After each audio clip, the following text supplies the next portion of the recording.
2, 1.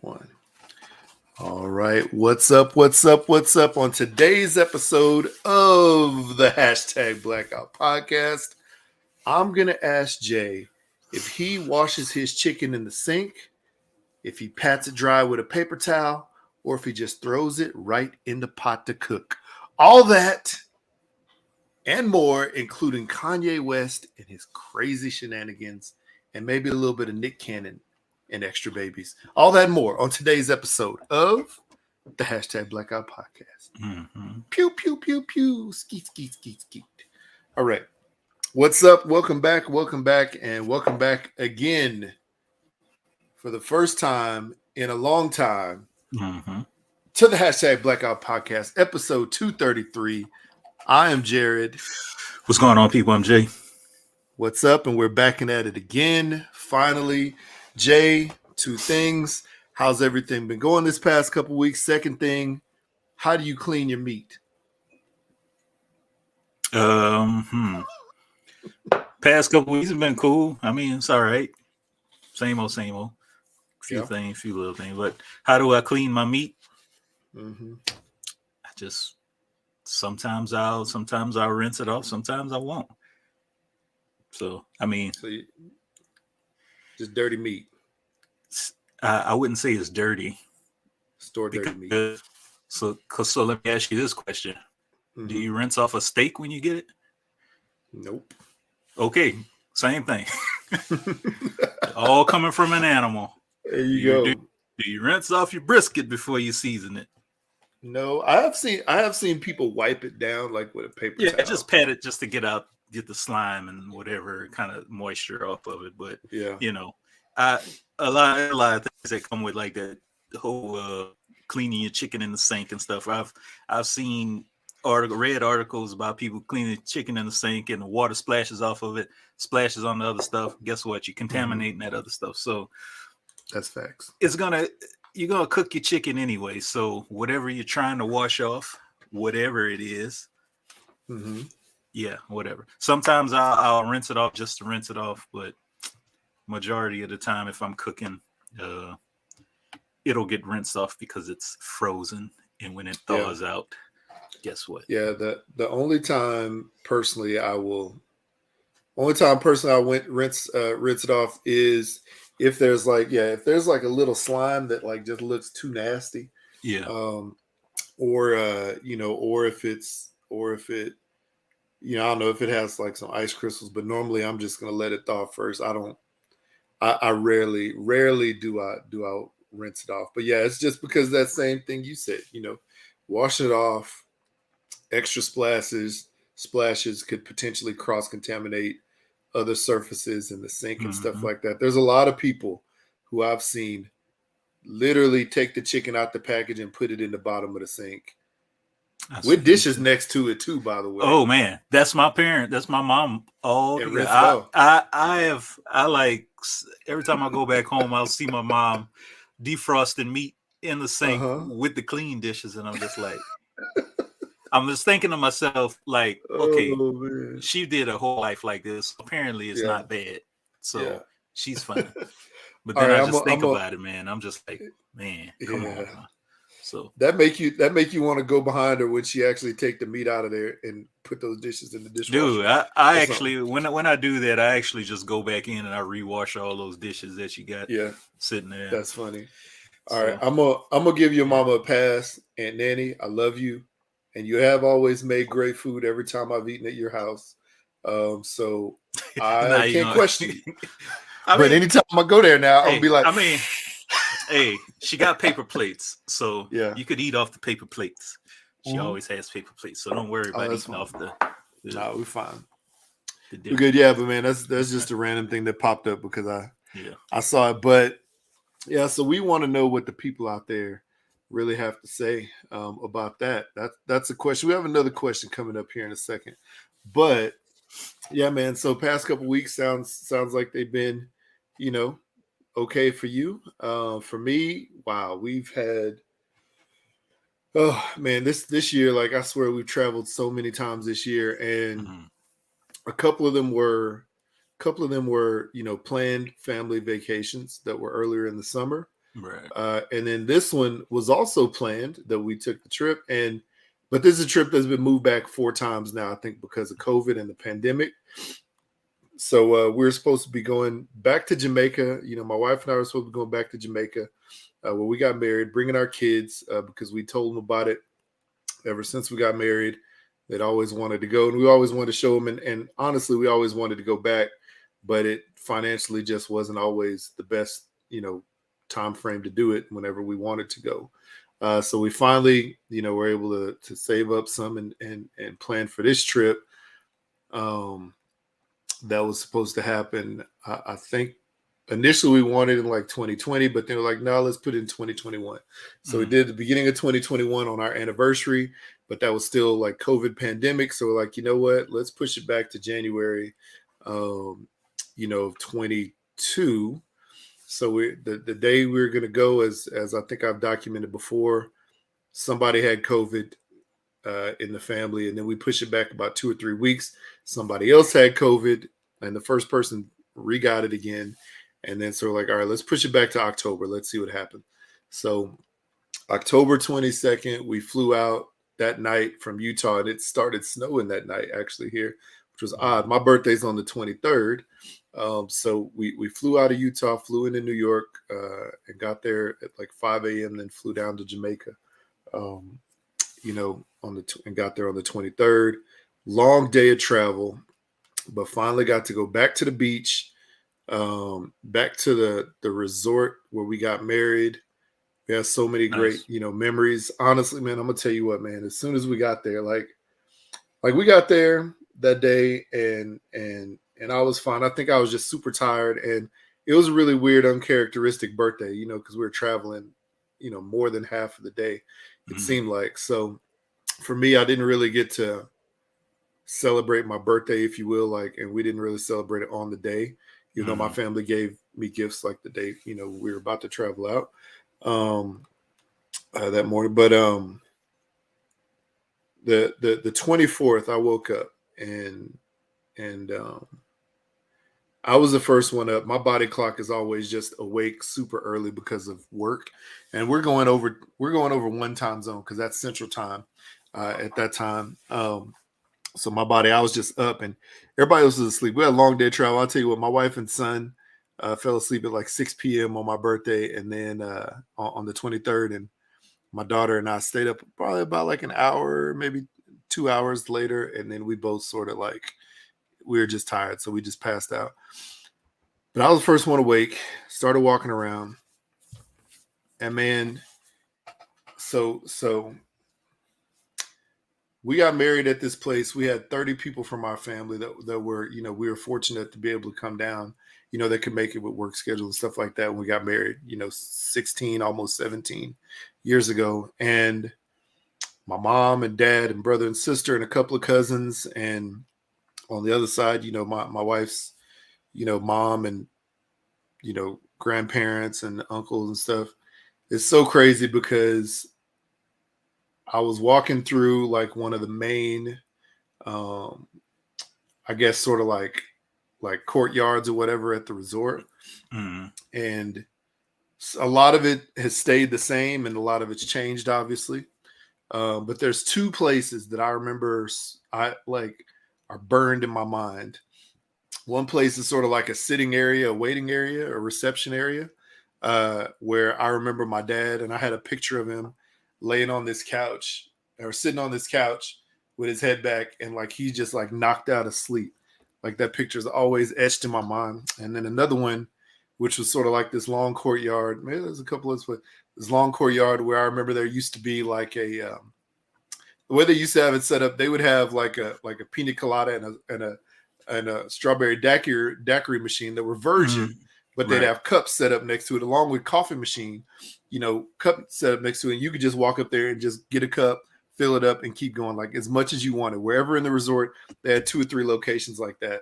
So I remember that, but that was also a place where I remember, talking to family and stuff like that. And then beyond that, there's a photo that I took with my brother and a couple of my cousins where I was doing the Heisman pose because I was getting married that day or whatever. They're like, do the Heisman. And it was standing in front of this one bar and took a photo. there. And man, when I saw those spots, I started to cry a little bit, man, because like I got super emotional, and I was like, I'm starting to get a little emotional right now. But I started thinking about those times, and I was like, man,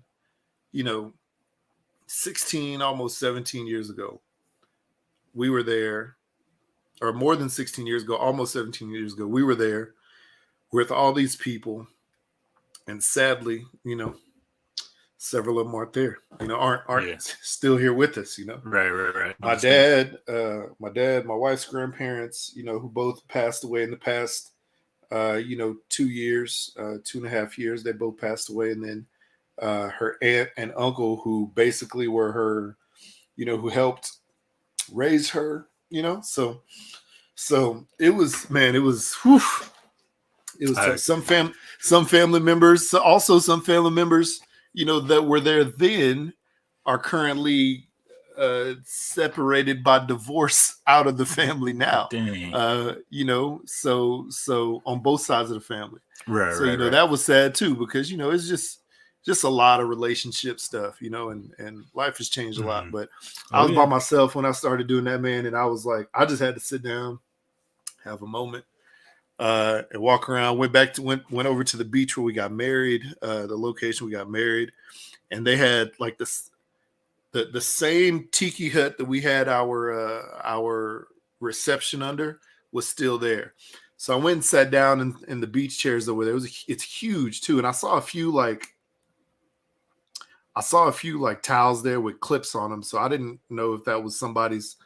Somebody had claimed them or not, but I sat there for a few hours and nobody walked up. And then finally this family walked up and they're like, oh, these are our chairs. And I was like, all right, it's cool. And I walked off and found somewhere else. But every time I hit one of those spots, and saw the stuff and saw places where my family stayed and my wife and I stayed, after we got married, like all those emotions came back, man. It was tough. It was a tough first day emotionally.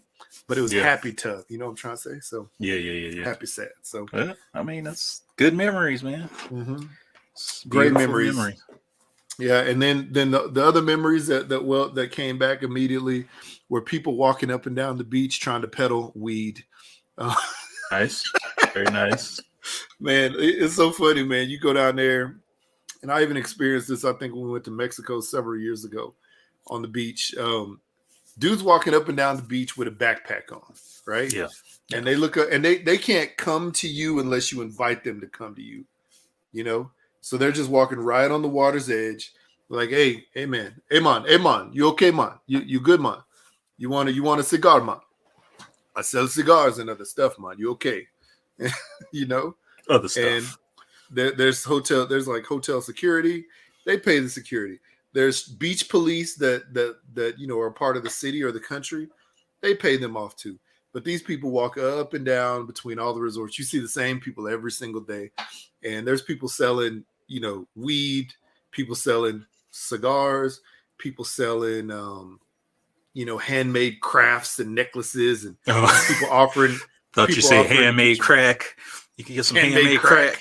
Yeah, probably. You got some handmade crack. Got this off Etsy. Got this Etsy crack. It's handcrafted, small batch. And there's other people, offering to braid people hair and stuff like that. I'm so mad though, man, because if I had some hair, I would have asked them to braid it down. But my daughter, she actually got her hair braided and it looked really good. So that's cool. Yeah, man, it's a good time, man. It's just very emotional first day. I think on top of the emotion of being there was like still being a little bit tired from traveling. But, I'm one of those people. Once I wake up, I'm gone. I'm up. I can't really go back to sleep after that. That's cool. So it was a great time, man. But yeah, we spent the week, did all that they did pretty much all the things that we, did back then, with family or before we got married or after we got married, I guess. And we, showed our kids a lot of the stuff. And then, did some waterfall hiking and parasailing and it was a good time, man. It was emotional. It was crazy though. My kids, I was interested to see how they were going to do, because the past few trips that we've taken to a beach or whatever, we've been with other family members, either my mom and sister or my mother-in-law and my wife's niece and her kids. So I was just interested to see how they would interact together, and they did great overall. And cool. and they played on the beach every day. They made sandcastles every day. I helped my son make a sandcastle like the last day we made this big sandcastle. So that's cool. It was good, but it's pretty good. And they cliff dived. They dove off the cliff. Who? My kids. There's a restaurant that we went to when all of the family was there called Rick's Cafe, and I think they used to call it Rick's on the Cliff or something like that. I think I heard about that. But yeah, it's in West End Jamaica, and yeah, man, my son, he went up to the highest dive that they had open, which I think was 30 feet, and he jumped off of that. My daughter went and she jumped off of 11 feet. So yeah, it's crazy. I was proud of them, buddy. man. Yeah, I was proud of them. I wasn't doing it, but there was people doing it. Like there's tons of people, and then they even have one that's like 80 or 100 feet. I can't remember. It's like 80 feet where they climb up this huge light pole. It used to be a tree, but now they've changed it to, like this huge light pole with a platform on it. Basically, they ask people to donate, put some money in a bucket to jump off, because these are just, I don't think they're people. I think they're people who work there, but like their main job is like entertainment, Right. So they like just say, hey, give us a tip, tips. And so people are dropping a couple bucks in there, here and there. And then, they would do a jump. And yeah, man, those dudes were crazy because they would get up there. There was dudes who would like do a handstand and jump off on the handstand. There was dudes who do flips off of that. Like, it's wild, man, but it's a good time. So we went there and did that, and yeah, both my kids got the cliff jump. Yeah, I'm looking at pictures now. Yeah, have fun. Yeah, it's fun. It's a beautiful place. We got to see the sunset there. Excuse me. So, it was nice. And the wild thing is, looking west from where we were, where the sunset is, if we kept going straight, we'd have been like Cancun / Belize, like Central America. And a little bit further north, on an angle from that would be Houston, Texas. So, based on the location. So, yeah, but obviously several hundred or 1,000 miles away. Anyway, but yeah, man, it's a good time. It's a great time. I'm sorry I took up so much time talking about that. It's all good, man. It's your good memories. So, it is what it is what it is. You can't get those back. So you're absolutely right. Yeah, just experience it. I had a weird experience this past week. What's that? So let me see if I could ask this.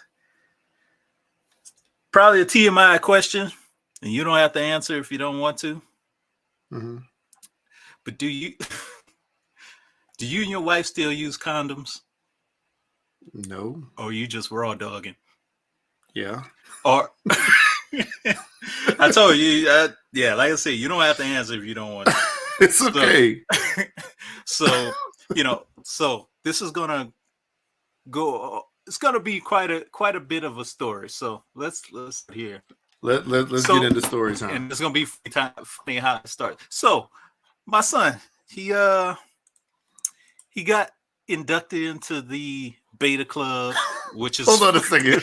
Wait, I told you it's gonna be wild start. Just stop. Just 1 second. I gotta tell you, the first thing that I think of is because you asked me that question, and you're like, "So my son, he got inducted into the," and I'm like, "Yeah, I know. What Hall of Fame is this that he's joining?" Hey man, you never know. One day, okay, he'll probably join that. So, where was that? So my son, he gets inducted into the Beta Club, and that's for people out there who don't. That's like the honors students, top in the school. They get inducted to this national Beta Club. They get to do all kind of stuff I wish I could have did. Robots, blah blah blah, that all kind of thing. So anyway, he has to dress up, slacks, tie, all that stuff. So I go to the store, and of course, this is like right before Halloween. Mm-hmm. I go to the store and searching for this stuff, got his stuff. I say, let me pick up some candy too. And then, you know, my wife was like, text me, and she's like, don't forget the condoms. And I'm like, okay. And then I was like, thought about it, and then I texted back, and I'm like, wait a minute, it's not good. I'm gonna be buying candy, children's clothes, and some condoms. So yeah, yeah. So would you make it two? Would you make it two separate transactions? When you get to the front, I just went to another store and got the condom. So anyway, yeah. So yes, people out there, yes, I am married for how many years? How many years have I been married? Like 15 years. 15 years, and yeah, we try not to have any more babies, and I'm trying not to get my little man clipped up in there, and my wife ain't trying to get her tubes tied, and you know, I am not trying to be Nick Cannon out here. Yeah, you know, this pimp juice is kind of potent, so yeah, so got to use got good swimmers. I got great swimmers, man. I got some great swimmers, man. So yeah. Anyway, that's why I buy the, you know, the that stuff, the condoms. So yeah. I thought that was just a very interesting story. You know, you go from children's clothes to condoms, and children's clothes, candy to condoms. So it was just a funny moment in the store.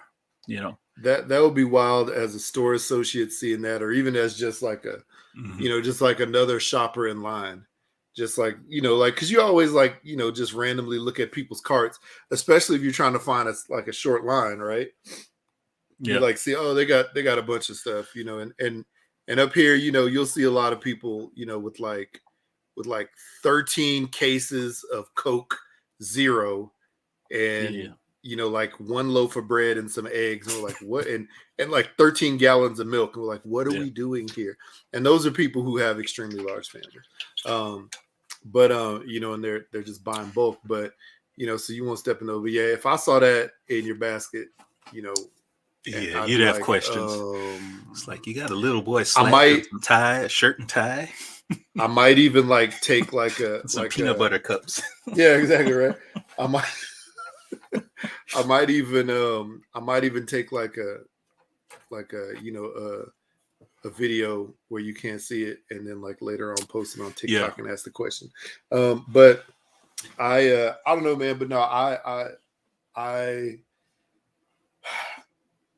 got okay. What was I going to ask you? Oh yeah, okay. So I got okay. What am I trying to say? Okay, yeah. So did you ever change condom brands over the course of time? That was one thing back in the day. Back when I used them often, I would like bounce from one to the other because I don't know. I was always just like, man, they claim this, you know, but is it really that, you know? You know, back in college, it was Durex. Was it Durex? Because you know, one of my homies, he used to be the what do you call it? The resident advisor. What do you call it? The RA. Yeah. So you walk up in we were homies. So you walk up in his room. He had this big old pickle jar just full of condoms for whoever needed. So, and they were all like Durex condoms. So you walk up in there, you just grab a handful, and bam, you use that. And they were like, that's cool. I guess they were okay. I mean, they were, I guess, a little tight, too late. Yeah. So then I kind of I moved on. I said, okay, let me try Trojan brand. You know, go back to Trojan, and of course you got like your different tiers. You got like your super sensitive and your rib, and I don't know. You just got a whole bunch of like categories. Black Stallion. I don't know about that one. You got that, and then of course I used that. And those, they were okay. None of them like, they were all like super duper super tight. So then I went to, and I moved on, and then I started getting mad, and I was like, okay, this is a lot better. They're comfortable, but like I'm talking about clothing. They're like comfortable. They fit tight, but not too tight. So yeah, I'm just stuck with that. Now I noticed that they got different tiers of Magnum. So now I'm like going through Gold, a different silver, tier. platinum. They got like the Black Label, super bear skin Magnum. They got like the I forgot what the other ones are. So I'm like going through the I guess the category. The different categories, So yeah, that's what you want to call different Get a ones. variety. I always was curious about the ones in like the truck stops when we were like young. I was gonna say that too. It's like you go up in there, you go in the bathroom, it's like put 50 cents in here and you could get a condom, you know. The wild thing when I was a kid, man, when we used to, you know, we drive everywhere all the time to places outside town for family trips or whatever. So yeah, all these random truck stops with this big white like vending thing on the wall where you put in 50 cents or $1 or whatever, and you hit the little thing, you pull down the little lever and supposed to get a condom. And always had an image of them, right? And like I'd look at these images and it just these cartoon images, and like in my mind, it just seemed like it was like a plastic shell. You actually, you know what? You know, like the little the toothbrush travel cases that are like these plastic cylinder things you put. That's what in my mind those condoms would like feel like, you know, and look like. Even though I didn't know back then really what it was because I was a kid, but like that's in my mind. Every time I saw that, I was like, why? At first, I was like, "What are those for?" And then I was old enough to know what those were for. I was like, "Why would you?" I had a homie back in 5th grade. Like I was in 5th, he was in 6th, and he used to bring him to school. And for like, I don't know why he did this, but for like recess, he'd pull him out and then he'd blow him up. Why he put his lips on that, I don't know, but he'd blow it up to like full, and then he'd twist it, and then he'd walk around the schoolyard just like poking girls in the butt. So wow, I'm gonna tell you something real juvenile, but you know, this day and age, if that kid tried to do that, he would get suspended for sexual harassment. Parents and bullying get called. Parents would get called, potentially would have to go to jail or at least talk to the peace officer on campus about it. But yeah, they would definitely suspend him for several days in this day and age, just because the way schooling and stuff like that has changed. Even though it's all fun, right? Right. But you know, in his mind, I guess. But in this day and age, that would have happened. But no, I was gonna say, man, I know this is TMI for either of us, knowing this info about each other. But a couple years back, I got the snip stip, man. You got the hoo-hoo? You know, the snip. Oh, so one of my friends' husband got that done, and I just never wanted to. I'm gonna tell you what, man. In my mind, it was like a mental block for a long time. Like, I never wanted to do it. To like initially, you know, before I did it or whatever, I was like, why? Why would I? You know.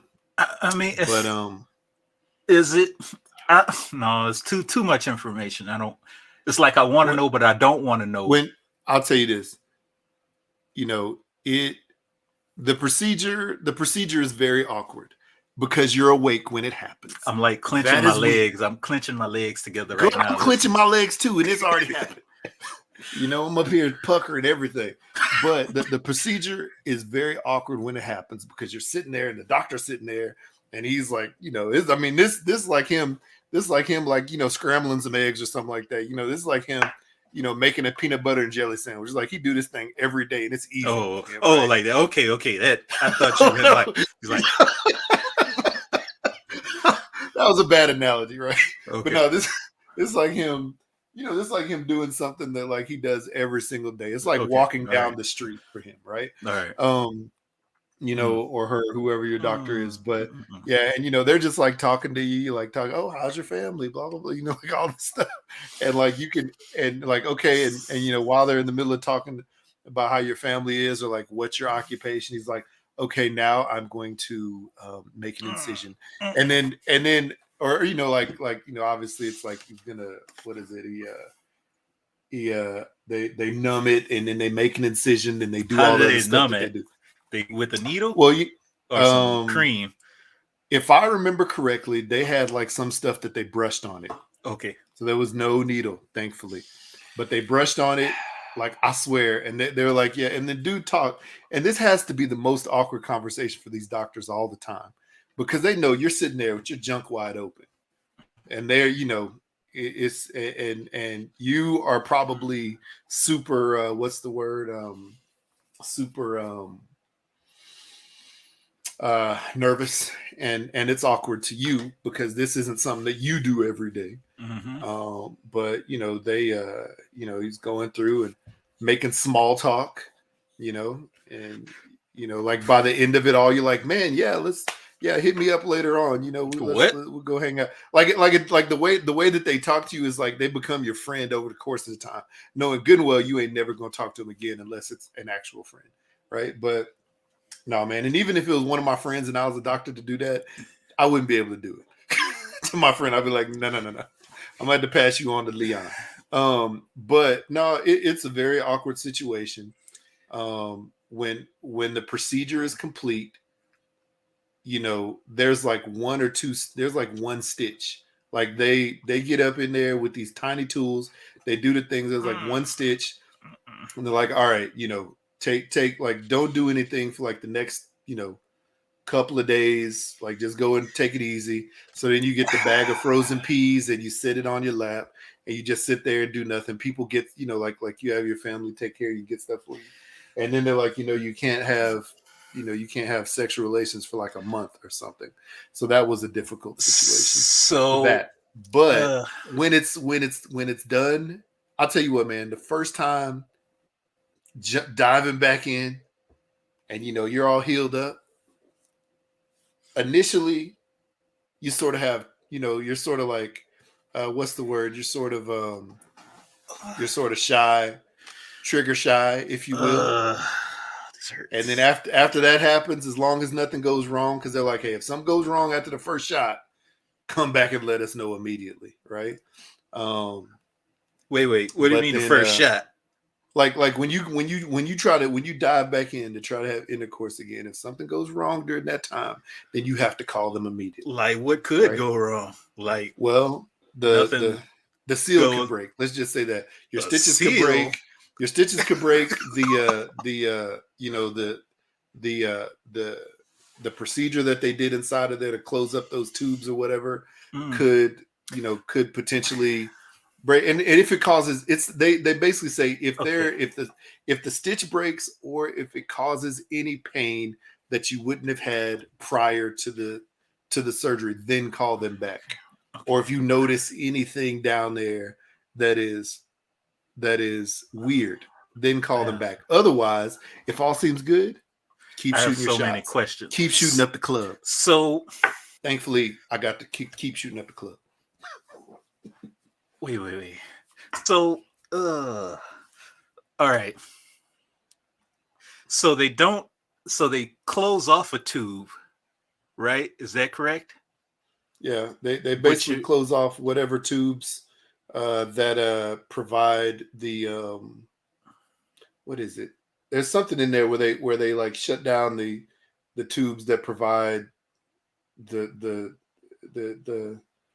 something production to the semen, that give them like, but you could still shoot. Like, you still okay. They're just not swimming. That's what I wanted to know. Yeah. If like they close it off, but then you just keep producing the semen, and then your balls just get like. No. Okay. No. That's why I'm asking questions, man. I want to know. That's another thing. So like during like the 1 month or whatever it is period that you can't have intercourse, you're supposed to test it out by yourself. Let's just say that. You're supposed to test it out by yourself, like at some point in time, to make sure stuff actually shows up and comes out, to make sure you still got shots and the shots actually fly out. Make sure the gun isn't holding the bullets and there's no jam. As long as there's no jam, they're shooting bullets. They just don't have gunpowder in them. Well, yeah, exactly. Something like that, because you need gunpowder to shoot. But it's like you're on a movie set and you have one of those. Dummy guns with blanks. And yeah. Every so often somebody gets killed with one of those. Actually, no. It's more like That's a terrible analogy. No, it's more like rubber bullets compared to live ammunition. I mean, they still hurt, but it still hurts, but it's not going to deliver the effect that the other one would have. Okay.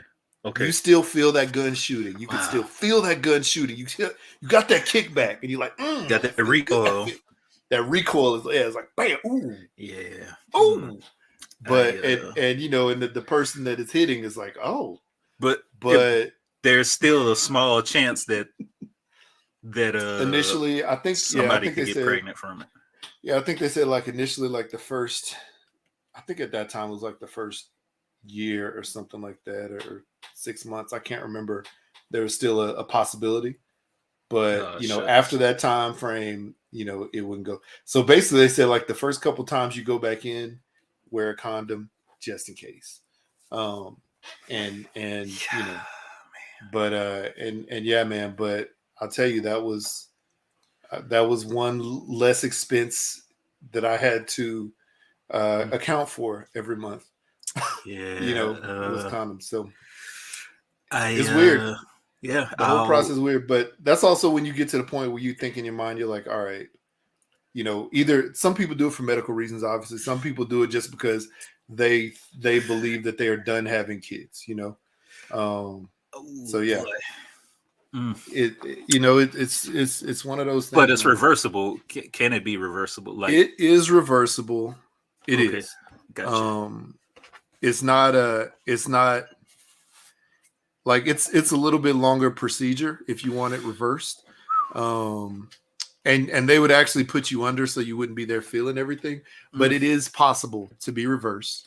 I'm still feeling it. Yeah. See, this is the difference, though. I think when women get that done, I don't think theirs is reversible. The tube side, yeah. Yeah, I believe that theirs is not reversible, whereas the men's is reversible. So that's I don't know, that's a big difference. But I also do know, like, some women, when they have a baby, in the operating room, if they've decided, that they are done, they will have the doctor deliver the baby, do like that whole initial stuff, and then the doctor goes back in and ties the tubes. Right. I've also heard of a lady, getting pregnant and having a baby, and then her husband, going and getting his procedure done, like right then after the baby's out, as well, like same day or something like that. Can you imagine though? Can you imagine being a dad? Like your baby pops out, and then your wife's all right, I'll see you later, or like, how you doing over there? And you're sitting in the other chair next to her, in the other bed next to her, getting this thing done. I couldn't imagine that happening in the same moment. Like we had to wait a while before I was first of all, before I ever even considered doing it, and second of all, before I was comfortable with having with researching it, before I was comfortable with having a conversation with the doctors that did it, like all this stuff. My wife has a friend from back home in Texas, who you met that couple before at some point at our old house. But the wife always wanted the husband to do it, and he was like, no, get your tubes tied. I don't want to do that to myself. And she's like, well, this is how hard the procedure is for me, blah, blah, blah. And there's like health risk, and I could die from it, getting the tubes tied, whereas it's a lot lower risk for the guy. And he was like, well, what if you die and I want to have kids with somebody else in the future? Wow. I was like, dang. I was like, bruh, come on, man. Like you took it there. Anyway, yeah. So the moral of the story is the moral of the story is use condoms. Stay safe. Yes. Yeah. Yeah. So yeah. That took a turn. That did. Well, yeah, it took a turn from Jamaica celebrating anniversary and birthday to possible pedophilia to getting your man tube tied. Yeah. Took a turn sort of like the way it's hanging. Anyway, to the left. to the left. Anyway, yeah, man. So wow. My question for you right now, on to a whole different subject, is, well, I mean, maybe this is something that you've thought of, a skill, a talent. But what is one, and I'd love to hear from the listeners out there, what is one skill or talent or profession that you've always wanted to learn to be good at, but you've never had the opportunity? The opportunity, or you never have, whatever. You've never been able to get good at this. You've never been able to learn it or study it or practice it, or you just see you see other people who do it and you're like, man, that would be so dope if I could do that. But there's a few things. So there's the art of negotiation. I've seen people who can negotiate and sell anything like crazy, just super, super duper, just business driven, just to get things done. There's that. There's the art of super confidence. So I'll just say it like this. I had a friend back in high school. He could pull any girl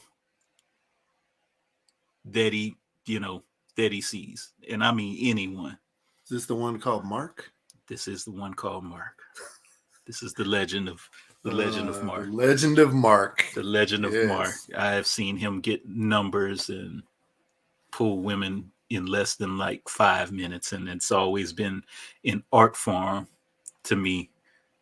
For him, to have that much confidence to just, we could just be walking in the mall. I remember this one time we were just walking in the mall and I could just see at my corner of my eye, he just took a left, boom. And I'm like, where's this fool going? Straight into the store, see some chick and just went chat her up and we got the number and he did his thing. So yeah. This is also the same man that got Beyonce's phone number. Yes. Before she became the Beyonce. Before she became had the Beehive, Was she still part of Destiny Child back then? Yes, she was still. This was the original starting four of Destiny's Child. The original starting four. Wow. So that, so yeah, his confidence. That's one right there. That's a superpower, I feel. And I didn't start to really build into this confidence until I got to college and even beyond. Now I feel like I'm kind of like at a level where I probably should have been, long ago. And then lastly, just the art of not giving a fuck. That is an art right there. That is an art form. You just don't care at all. You're just out there. But I do care. I have a big heart. So yeah, I care a lot. Yeah. There's a certain, I don't know, there's a certain personality trait that is ingrained into your body to just not care at all. You just say whatever. You know what I'm trying to say? Yeah, so I get where you're coming from. I'm trying to think. Those are all really good ones. There's a couple that I can think of. One of them is sort of like, one of them is persistence with things that I'm not as passionate about. Things that I'm passionate about, especially like, I'll say this, when it comes to like my company, there are certain things that I'm super passionate about. As soon as I get my mind set on that, I want to make this change, or I want to create this product, or I want to, whatever, I'm like, all right, let's get it done, and I don't know why, but like in my mind, and I think it's probably like my dad had this mindset, if it was something that he wanted, he was like, let's make this happen right now. He's like, he couldn't, for some reason, he couldn't always, and I know I can't always see, or I don't want to acknowledge the process between A and Z. I just want to go from A to Z right now, and thankfully over time a little bit I've realized that, but that's what stuff that I am super passionate about. But the other things, the fringe things, some of those things I wish I had that same, passion for consistently pushing to get it done immediately, and you know, and it's not in a hurtful way, not in a not in a like an annoying way. It's just like just having that, you know, mindset of persistence. All right, let's get this done. I don't care how long it's going to take. I wish I had that more, and that's something I think that may be a personality trait that you could change over time. So you know, I'm working on that a lot. Gotcha. But then the other thing, and what made me think about this was I saw like a TikTok or something like that, Instagram video of somebody DJing. Mm-hmm. And it's interesting because a couple of weeks ago, I think the week before we went out of town, we had at our company, we had a Be For Everyone week. And so therefore they brought people from all these different walks of life to come in and talk to us and present to us, etc. One of them was Trevor Noah, which I sent you an image from that, which was super dope. Yeah, that was cool. That dude is amazing. Like, I don't know if he's the type of person where you seem like it seems like whenever he's talking to you and he's not like on the Daily Show, that he's like actually talking to you as a person. You know, and it seemed like most of the stuff he was talking about, because he was talking about his childhood, he was talking about, you know, all this other stuff he has to deal with every day on TV and the politics and all this other stuff that he comes up with in his comedy, that it seemed like he was talking to you like a genuine person rather than like being, you know, live. You know what I'm trying to say, like on camera. So that was cool. And then also there was a DJ that was sort of, you know, running music before we got the talk from Trevor Noah, and then the other people in running sort of music like in the little like in between sessions while we were waiting for other sessions. And she also had her own session, which basically talked about the art of DJing. And I saved it. I haven't had an opportunity to look at it yet just because I've been crazy busy working, but I saved it and I saw this video like yesterday, and this what brought this thought to mind, this question. It's like, man, I would love to learn how to DJ. I don't know why. And the people who are good at it make it look so extremely easy. Yeah. And I know it's not, you know. Oh yeah. I know it's not. I've had like those little beat maker apps and stuff like that. And I even had like a DJ app at one point in time where, you know, it has like two little turntables on it or whatever. So get you one like this. It's my DJ equipment. Yeah, you got your little DJ deck.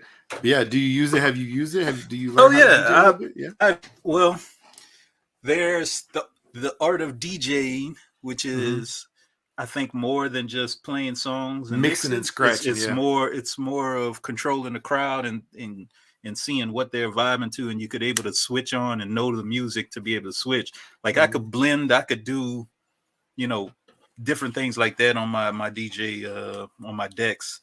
But you know, as far as like DJing in a crowd, I don't know if I could do that. Yeah. Not just, I have to practice for a long time, man. Yeah. Well, that's cool. So, I mean, at least you know. Yeah, I would love to learn how to mix and scratch, and also, you know, make it cohesive, like basically make a cohesive show. You know what I'm trying to say? Yeah. Like basically start to finish. Now, this is the question: since you have some DJ equipment, and since we both are children of the 80s, you know, for the most part. You know, in our music, you know, history or whatever. What are your thoughts on people who use like an iPad to DJ versus people who use crates of records, like the boards? Yeah, I mean, not the boards, but the decks and the records and all that stuff. It's a lot easier for them because they don't have to carry, and it's a great way to bring around music, because you could have thousands upon thousands of songs on your iPad that you could just connect to your what is that that app for, you know, for your turntables. I forgot the name of the app, but you could just connect your laptop, your Apple laptop, or your iPad, and you have thousands upon thousands of songs versus having a crate with maybe 20 to 50 records or something like that. So I think it's a great way now, you know. So I have no issues with it, you know. Yeah, I don't know, man. I I remember when people would first come out and they'd be like mad, like old school, old head DJs would be mad at newer DJs for whipping out an iPad. They're like, he's not DJing. He has an iPad where he has like 30,000 songs. And in my mind, I was like, I mean, he's not doing what you're doing, right?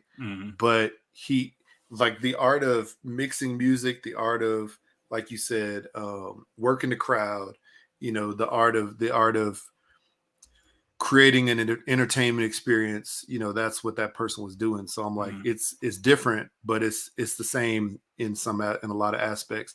And I even think about that when it comes to like the people having issues with people with pellet smokers versus charcoal smokers or wood smokers. Yeah. And I used to be one of those people back in the day, and I've changed my tune just because I think I've had a longer opportunity to be able to use those types.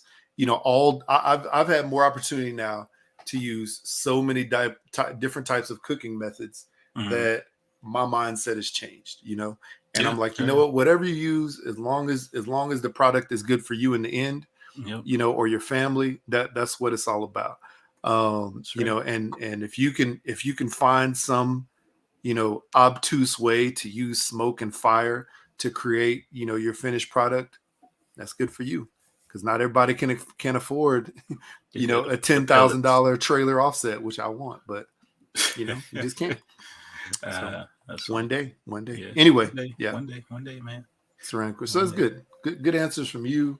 I like the question. Would love to hear what the other people got to say. But hey, I know you had some other random stuff to get to. So these are just random things I found before the show. So I saw this this article, and I don't know if it has any validity, but it says rumor. This is all a rumor, people. Disney is to race swap a number of X-Men for the Marvel Cinematic Universe. Use cameos from Fox Films as better bait, quote unquote, for fan interest. So, what do you think about race swapping nowadays? I know they do it for did it for Little Mermaid, obviously, and there's some other characters too that they kind of swapped out the race. Domino, for instance, on X-Men 2, which not X-Men 2, Deadpool 2, which I had absolutely no issue with. Just Domino, So, what do you think about that for iconic X-Men characters? I think this is the problem that I have. Okay, how do I want to put this?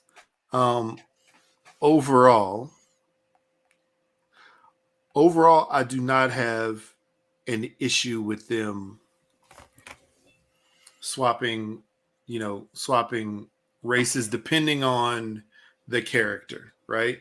If you look at the storyline of the character, or you look at the history or origins, I guess, of the character, and this is Black Panther.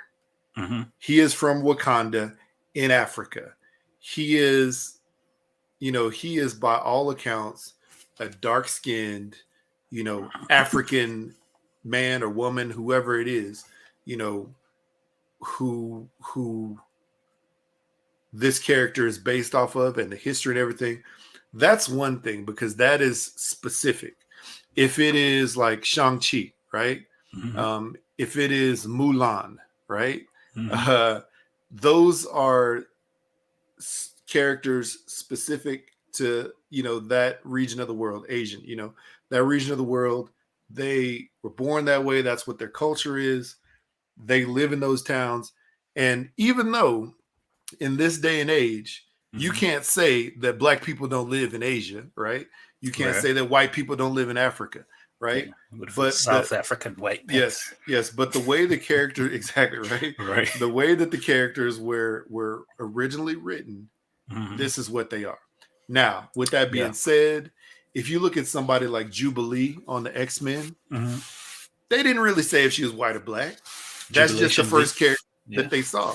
If you look at even Professor X, even Professor X, they never said what race or culture Professor X was. Right. They just pulled his backstory, and the first photo you see is a bald white dude, and then the first dude you ever see in a movie is Captain Picard. Yeah, you know, true. Yeah. So I think there's characters like that you don't really touch.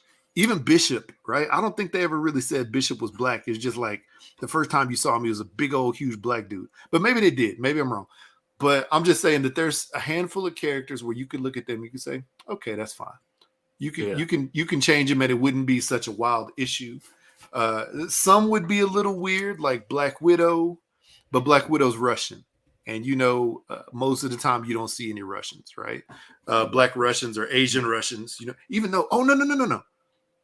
If you go to far east Russia and also far north, like the coldest place in the world, the town up there, I can't remember the name of it because it's Russian, but there are a lot of Russians that have Asian looking facial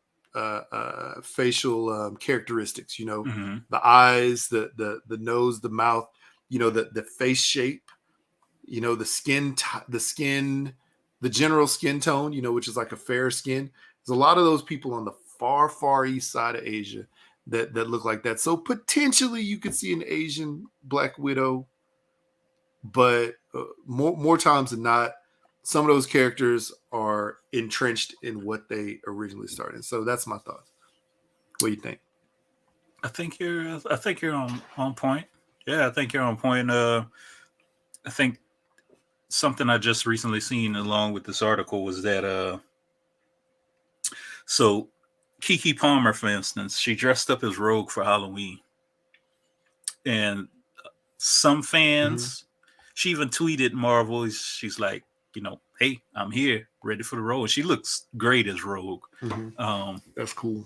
She looks great as Rogue. So people started. Do you have an image? I'm gonna see if I can find it. Let me see.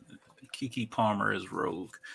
So people started talking, saying, "Oh no, Rogue's white. Rogue's white."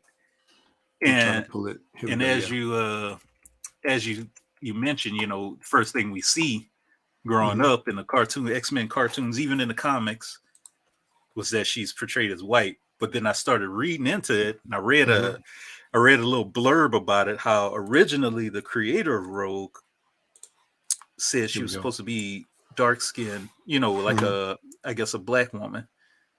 Supposed to be portrayed. But the artist, whoever drew her, maybe didn't get the memo. White lady. Yeah, maybe didn't get the memo. And she's always been portrayed as, I guess, white for the since then. The fans, yeah. So that's interesting. So the original writer, had one thing in mind, but the artist did not translate that. Yeah, and I'm trying to see where I saw that at. I can't remember where I saw that at.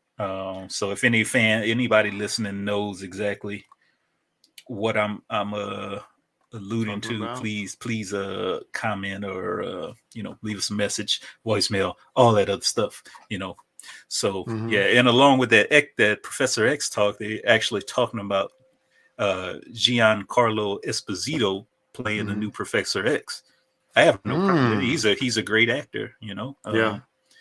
So I don't know if this is all like 100% true, but it would be great.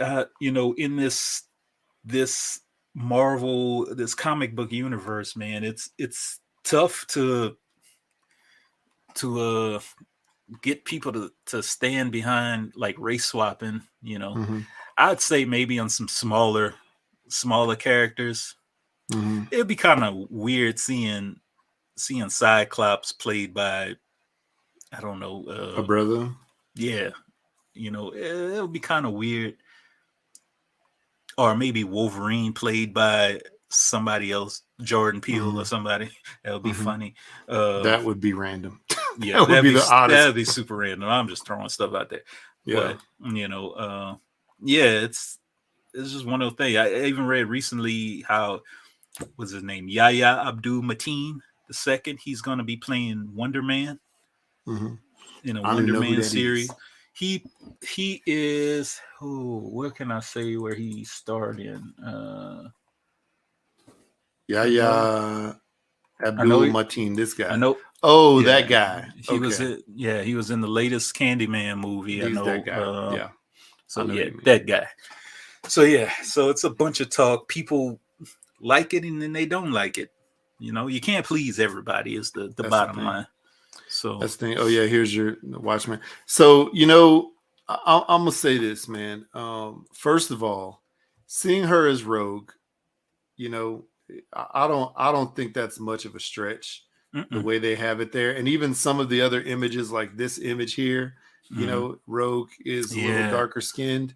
So, you know, maybe that's when the writer finally told the artist, you know, hey, bro, mix in a little more tint to that skin, you know, put a little more chocolate in there. But some of those it makes sense. Some of those it's a little different. But I was gonna say, what was it? Which character is it? Yeah, there's some characters like that I think you look at the people who are. I guess this is the problem with nowadays, right? I don't know. There might be more character actors than traditional like actors, right? Character actors are people who can create any character, right? They can be anybody anytime. You know, you just throw a different thing on them. It's like there's several there's several older actors that you know, every time they get on screen, they could be somebody totally different, and you know, you don't expect the same thing from them. Like Tom Cruise is not one of them. Tom Cruise is not a good character actor because normally he plays Tom Cruise, you know? Yeah, very true. You know, The Rock, he is also not really one of them because you always sort of like see him being The Rock, you know, like he always has that thing about him. I'm trying to think of a good character actor off the top of my head. Gary Oldman, he's pretty good. I'm trying to think of some good women. Who was it? Was it? What do you think about? I think she was pretty good. What's my man's name? Johnny Depp. Johnny Depp, perfect example, right? Perfect example for the longest time, you didn't see him as Jack Sparrow. You saw him in like 21 Jump Street, that TV show. You saw him in other random movies, and he was like different every single time. You know, what's my man's name? Lakeith Stanfield, right? That dude is a really, really good character actor. Even though he has his same sort of like unassuming, you know, like shtick that he does, you know, low key type of, but you could see him in Sorry to Bother You. You could see him in Get Out. Yeah. You could see him on Atlanta, etc. Yeah. And he is good, and he is a different person every time. So I think that is the thing, right? You have people that can do that can really change up. And just because, I mean, like, okay, Will Smith, right? Will Smith, this dude has been a lot of different things. But most of the time, you get the same character, you know? He used to be the same, like, sort of Fresh Prince-y type of character. And then as he got older, everything he does now, he still looks like a similar character to what he did. The only time that he did something that was way out of the box that you finally were like, wow, this is amazing that he did this, was the one when he did it with his son, and they were like the homeless dad. He was like, Pursuit of Happiness. Yeah. That was the time where you're like, I mean, I don't know if he won an Oscar for that, but he should have, because that was the moment when he finally did something that wasn't like action-y, wasn't comedy, wasn't like, you know, the shtick that he had. So all this big whole talk being said, when you go back to like these X-Men characters, you know, John Krasinski was playing like, was it Mr. Fantastic or whatever, right? John Krasinski, the guy from The Office. You know, so but you saw him as like the guy from The Office. You saw him as Jim, right? Yeah. So it is hard nowadays. I think it's very hard for people to suspend their disbelief, to think and believe that this person who normally plays this character in some other movie type or something like that can be something different. Also, on top of that, it's it's the whole question, like you said, like, should this character stay a black person or stay a white person or stay Asian person, whatever. Why are they having this black lady play this white character, whatever. But also, there's a lot of stuff mixed in, like, the origins, like you said, the writer wrote it as a black person, but also there's other stuff where people just don't understand. Black Adam was an Egyptian, right? Mm-hmm. The Rock is playing Black Adam. He's half black, half Samoan, but he could pass for Egyptian, he could pass for, I don't know, I don't know. He can't necessarily pass for black on first look. Yeah. It's like racially ambiguous. Yeah, exactly. Racially ambiguous. That's a good word. So, so he could play Black Adam, but I have a friend, which one day, maybe, hopefully we'll get him on this show, because he's a sneakerhead too. He's a pretty funny guy. Oh, cool. But he made a TikTok video one time, because he saw like the Black Adam like action figure in the store, and he was like, why is this a character named Black Adam? And incidentally, this guy's name is Adam in real life, right? But he's like, why is this character named Black Adam, and it's a white dude, And I explained to him like a little bit of the origin. He's like, oh, okay, thanks. But yeah, there's some people who just don't know. You have a lot of people who just will never understand, and they may have seen the character like in comics or something like that, and they'll just never know until they actually get to read through it. Rogue would be an interesting origins. I'd love to see a Gambit origin. Gambit, I would love that, because they're both Southerners. Mm-hmm. Gambit's Louisiana, isn't he? Yeah, New Orleans. Yeah. And Rogue, I don't know where she's from, but her name, Anna Marie LeBeau. That's definitely. Yeah, she is South. Yeah, definitely. She's from the South. Mississippi, North Florida, Georgia. I think I would LeBeau. That's more French. That sounds Louisiana then. Yeah, that sounds like that Mississippi Louisiana connection right there. So she's from St. Landry Parish. Yeah, I wouldn't be surprised. I would not be surprised. Yeah. No, but anyway, yeah. I mean, that'd be good to see a different one. Because I'm trying to think in the movies, she really didn't have a big presence. She was played by Anna Paquin. Is that her name? Mm-hmm. Anna Paquin. Mm-hmm. So, I don't think, swapping her out for a movie role would be interesting. Yeah, I think at this point it's been long enough since the first set of X-Men movies came out that I think you can do the switch now. That's the thing. You can't. I mean, it would be hard to turn Captain America from what we know it into like a black or an Asian Captain America. Even though I know that's sort of how it went in the comments, and Falcon or somebody else changed into Captain America. Yeah, I think as far as like the movie standpoint, the mainstream movie standpoint, it would be very hard to change him. Even though now the story has gone along far enough that we know original Captain America, dropped his powers so he can grow old with his, whatever. And so he's basically done. So yeah, maybe you can make a change. Yeah. I don't know. But I'll say this though. Looking at her as Rogue looks good. If these are actual images, like studio images that she took. Yeah, I think they were just like some photographer. I like her wig, man. I think it looks nice. I don't like it. It's too much of a wig. Like you can tell, like it doesn't look natural. It's too poofy. Yeah. But then you look at Rogue's hair. Rogue's hair is like that too. So I mean, like from the comics. Yeah. But like her, like this just looks. It looks too much. It looks like a wig instead of looking more natural. So I don't like the wig, but I like the character. I'm sure if she does get the part, they'll try to do her justice, but we'll reserve judgment. Yeah, because you know how it is when you get a black actress in the white seat of the makeup chair and hair. I don't know if it always goes right with some other hairstylists. of another race. They may not know how to handle black hair. I would hope that Disney at this point, especially having done multiple Black Panther movies and having multiple cultures of actors within a lot of different, Disney, shows and movies.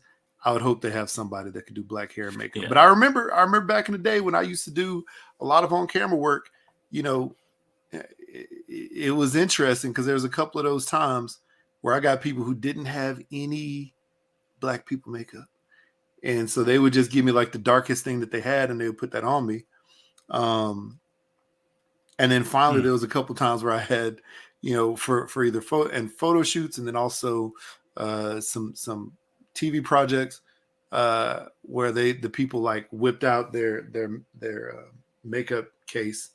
And I made a comment. I remember making a comment like, "Oh, you got black people makeup." And I remember one of the makeup artists like, "Yeah, I got what are you talking about? Like, doesn't everybody have it?" And I'm like, "No." So it was a fun conversation. That's but funny. That's pretty funny. I remember those days. So yeah, it's a thing. But I hope this day and age, Disney with their budget would have it. They should. I wouldn't expect the Texas Lottery to have that budget or something like that. So I used to do. Speaking of the Texas Lottery or Powerball, $1.9 billion. Dang. Are you buying your tickets? I would love to buy my tickets, but I'd have to drive 4 hours and 45 minutes south. What? 2 hours west, about hour and a half, 2 hours east, or about 3 hours north to get a Powerball ticket because Utah doesn't do the lottery. Oh, that sucks, man. They don't participate in the lottery. So I'd have to go out of state. Now, with that being said, if that Powerball keeps rolling around Thanksgiving time, I am supposed to go south to my mother-in-law's, to the mother-in-law's house that's in southern Utah. So and I am planning on driving over into Arizona or wherever it is, Nevada, where I can, grab some inexpensive alcohol. So maybe, just maybe. Dang, maybe, just maybe. 1.9. What would you do with $1.9 million? $1.9 billion? Billion. Billion with a B? The first question is, do you take the payout or do you take the 20-year? I hear two different things. So I hear if you take the payout, the one big payout, you're going to get taxed at least 30 to 40% or something like that. Mm-hmm. But if you take the annuitized payments, you're going to get taxed on that every year. So it's like, what do you take? I think the thing is, okay, Lo, here we go. I have it right here. So I'm reading it. So Powerball lump sum payout versus annuity, right? Mm-hmm. Dang it, what happened? Okay, here we go. So whoever wins the Powerball lottery jackpot can choose to receive the Powerball payout in one of two ways. They can receive the prize as an annuity, which would be paid in 30 graduated payments over 29 years, or they can receive the prize money in a lump sum payment. Most lottery winners choose the lump sum payout. Reportedly, it's been about 8 years since a winner has chosen the annuity option. In either case, while $1.9 billion is a bunch of money and 929.1 million is a lot of money, a lot of cash, Monday's lucky Powerball winner, if there is one, will also be looking at some hefty tax bills. Let's see.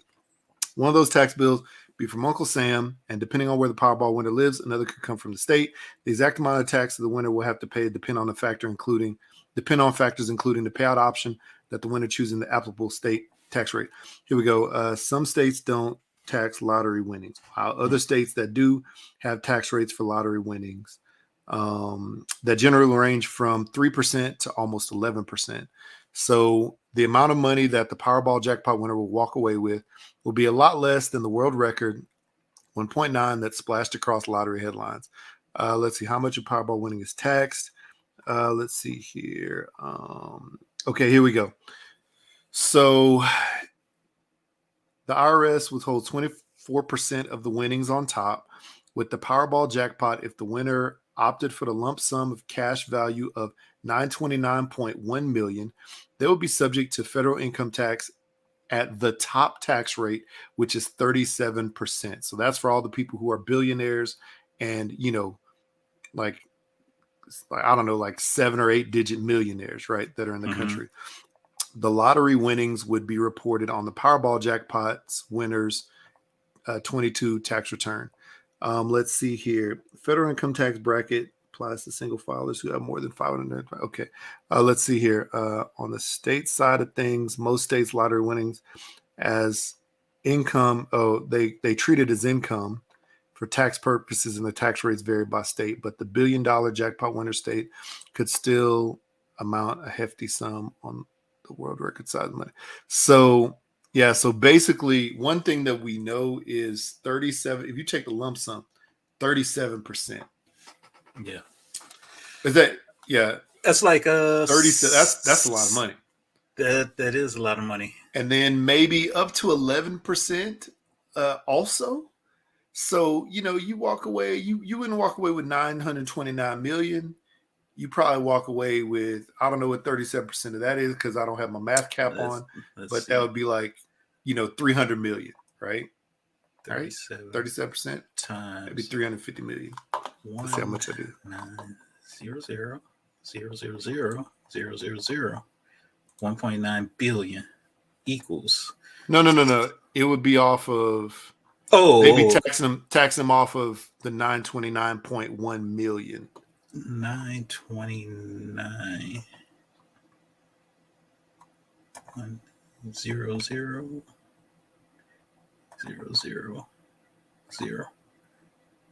times 0.37 equals. Oof. So you take off.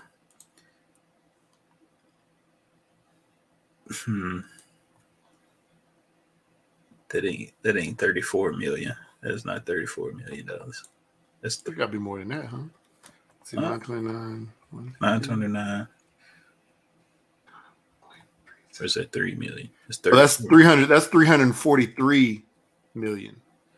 That's how much that would be taxed. No, 343 million is.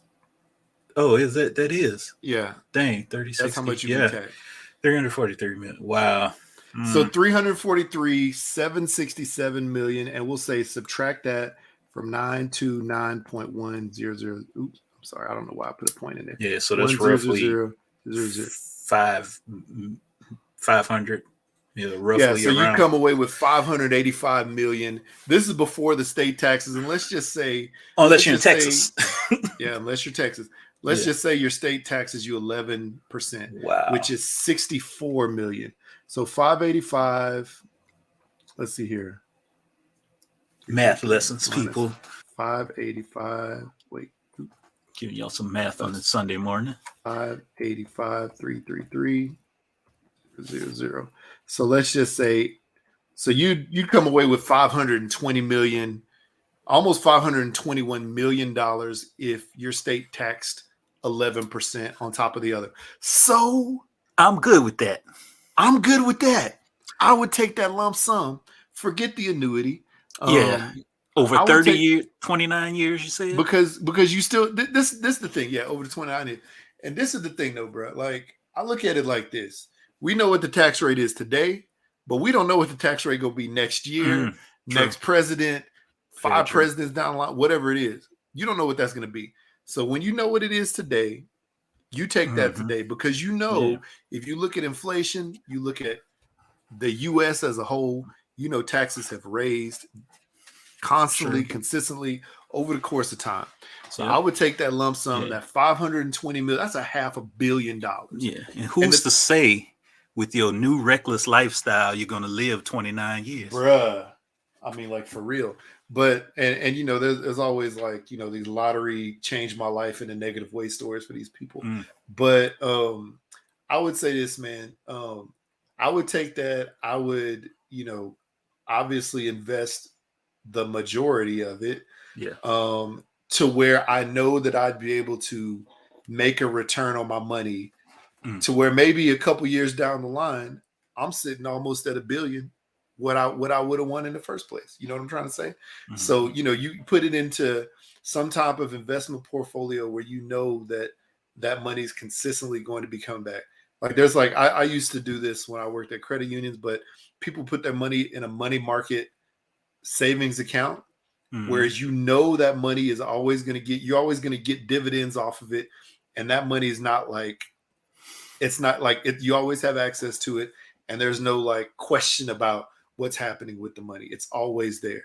If you use a CD, then you know, if you used a CD, then it would be like they used to call it certificate of deposit, but also certificate of depression, because your money return is not that large, and you also, it's not liquid most of the time. You either had to have it in like a 1 month or, you know, several month or multiple year like account, and it was frozen. If you tried to take the money out before a certain time, you either wouldn't get your dividend, or you'd have to get, you know, like you'd have to get a reduced or tax dividend, something like that.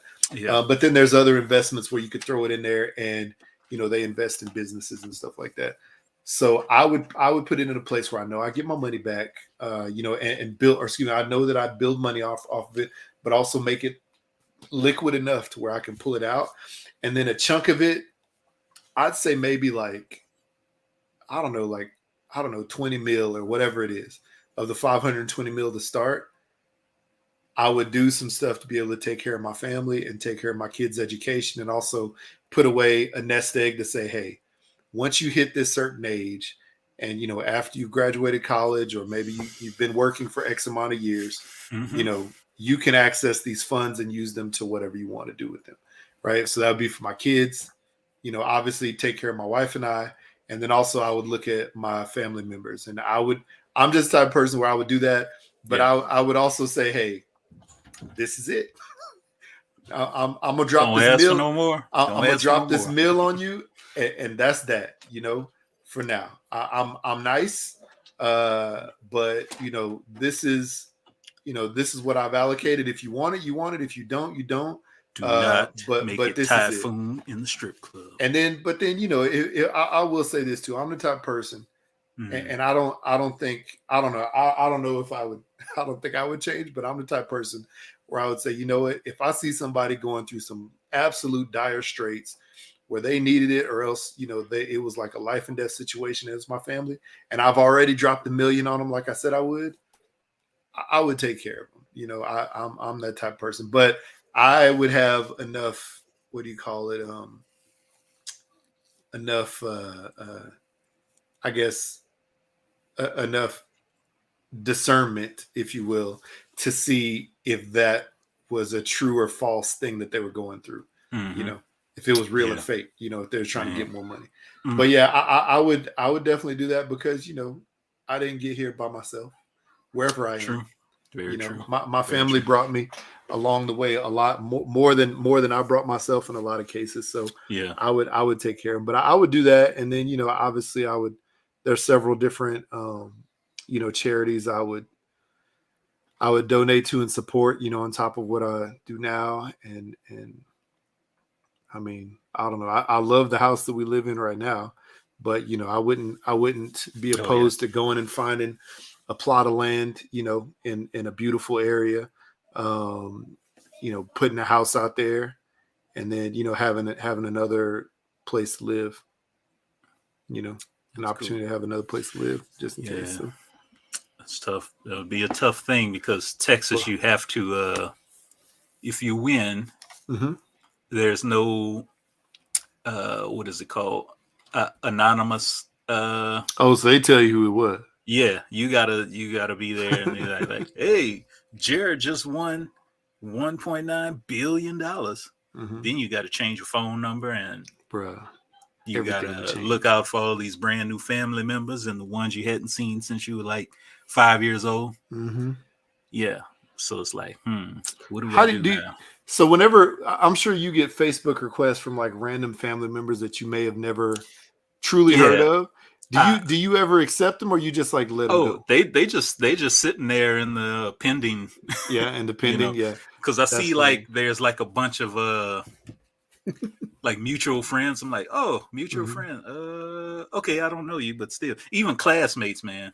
classmates that I kind of sort of recognize their name, and they request me. I'm like, you got like 50 some mutual friends. I don't know you, So I'll just sit you to the side for now. I know what you mean. Yeah. I'll look and I'll see if my mom, sister, and brother are friends with them already. Then I know that they're actual family members, because they normally don't accept a friend request from like a family member or friend unless they actually truly know them. And there's a lot of people that they have met because they traveled to like Missouri or somewhere else that I hadn't traveled to. And it's vice versa, the same thing. I know people that they may not have met because I met them when I was, younger, but I was old enough to remember them, and they were like babies. And so, yeah, but I don't know. I do have a lot that are sitting out there in the friend request zone still as well. And even earlier, I saw 2 friend requests come through.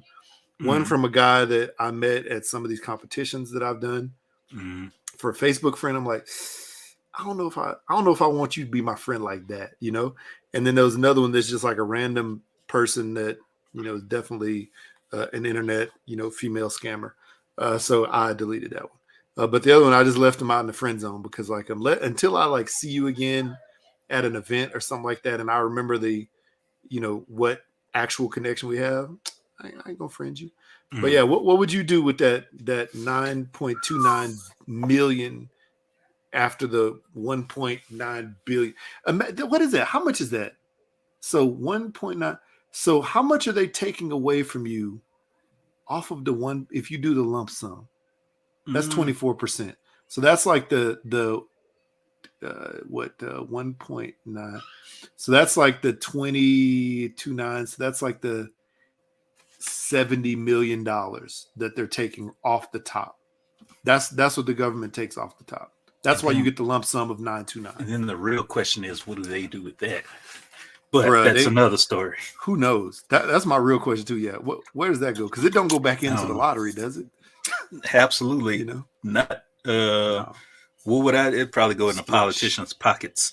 But anyway, what would I do? The state that won it, the state that won it is where that money goes. Yeah, and then I think even the store that sells the tickets, they get something. But what would I do besides break my family off first? Well, first off, I thought you were saying break up my family. No, I wouldn't break up my family. It's possible that could happen with something. That could happen. No, pay off all my bills first. That's first and foremost. Pay off my house, even though I'm probably getting another one. Pay off my house. Pay off my vehicles. Any debts I have, pay that off first and foremost. Then see how much I have. I would split it in half for my wife, so she could do whatever she wants, split it with her family. Half for me, I could split it with my family however I want. I'd start making a list. I'm writing down everything, kind of like I do Christmas lists. Who's getting what for Christmas? I'm making a list. I'm checking it twice. I'm writing down names. Exactly. Sound like J. Cole. So yeah, exactly. I'd be doing all of that. Definitely invest. What I invest in is the thing. Invest in property, possibly. That way, if I want to buy some land, I could lease land out to all these companies trying to come, in the area. Everybody's moving to Texas. Lease some land, buy it, then lease it. Definitely get me one nice house on a lot of land, a lot of property. Okay. Put some money away from my kids. Are they going to go to college is the question. Yeah. That's the thing I gotta figure out. I always had this idea in my mind that I would love to go back home and just buy. When people say buy the block, I'd go and buy all the downtown from where I'm from, renovate that, and then start a not really like an after school program, but start some kind of program to get these kids from killing each other out there, because crime is bad, as I've said many a times, just to get them to have like a creative outlet, whether it be like a community center or something like that. but having them get more interested in the arts, like maybe filmmaking, photography, something to divert their creative, get their creative juices flowing, and not be out here doing stupid stuff. So that type of thing. See how much I have left, because that all depends. Would I donate? I probably would donate a little bit, you know, and just try my best not to spend it on foolishness. Yeah. And in your scenario, see, this is how these rich people do it. In your scenario, you could count your community center, or whatever you want to call it. You could count that as your charitable outlet for your money. So therefore, you would be able to get, whatever government kickback from the charity that you've done there, and builds more wealth. But yeah, that's a good one, man. When you said, find some kind of thing for these kids to stop, harm each other, whatever, a place like that. I just kept thinking of all these different shows from our childhood that were set in New York, in the inner city for some reason. And they'd always be talking about, I'm going up to the center. It was always this place called the Center, I know what you're talking about. It was a place called the Center, right? That they would go to, and they would go play basketball or cards or meet their friends up there. It was that was funny. So that's what it would turn into. Yeah. So that's oddly enough, speaking of where you're from, oddly enough, earlier this week I talked to somebody from a company that is based in Louisiana, and it's a product. I guess it's a product that I use for my business, for Hooks, Rubs, and Spices, that I'm looking at actually, bringing into some new stuff that I'm creating. And they're in Louisiana, they're in New Orleans, but I was saying, hey, my family is from Opelousas, Washington, that whole area in St. Landry Parish. And the dude was like, man, he's like, you know what, man, we have a house just outside of Washington in Ville Platte. And I was like, oh, cool. Okay. And he's like, yeah. And my wife, I guess he said his wife's dad, so his father-in-law, actually grew up in Washington. And I was like, well, how old is he? Because this dude, he seemed like he was, maybe a little bit older than me, but yeah, he said, the age range. And I was like, you know what? He probably was a little older than my mom, but he probably was the same age as our aunt, our aunts and your dad, a little bit older. But he's that same age range. So I was like, they probably know each other, because, that town is so small. So the families knew each other.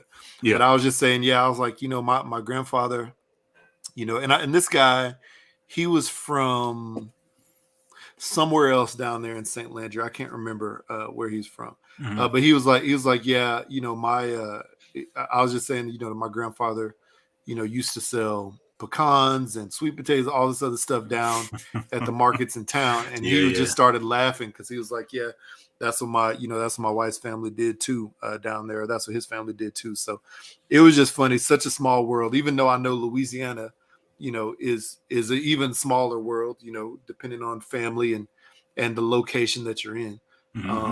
But going back sometime, and especially going to that small town of Washington, I mean, it is it is literally like you blink your eyes and you're through the town. You're through it. Yeah. So, so that was incidentally, we were talking about where you're from, and that made me think of that. But yeah, man, that's a good question. That I there's a lot that you would have plans to do if you won something like that. But the instant reality of it is, you would the first thing you could think of would be I'm gonna go and get that Lamborghini that I've always wanted. You know what I'm trying to say? Yeah. There would be some frivolous spins up in there somehow. Oh man. 20-year-old me? 20? Yeah. Oh, at this age now? 20-year-old you compared to now. Bruh. 20-year-old me would have a yard full of cars. I'll be so irresponsible.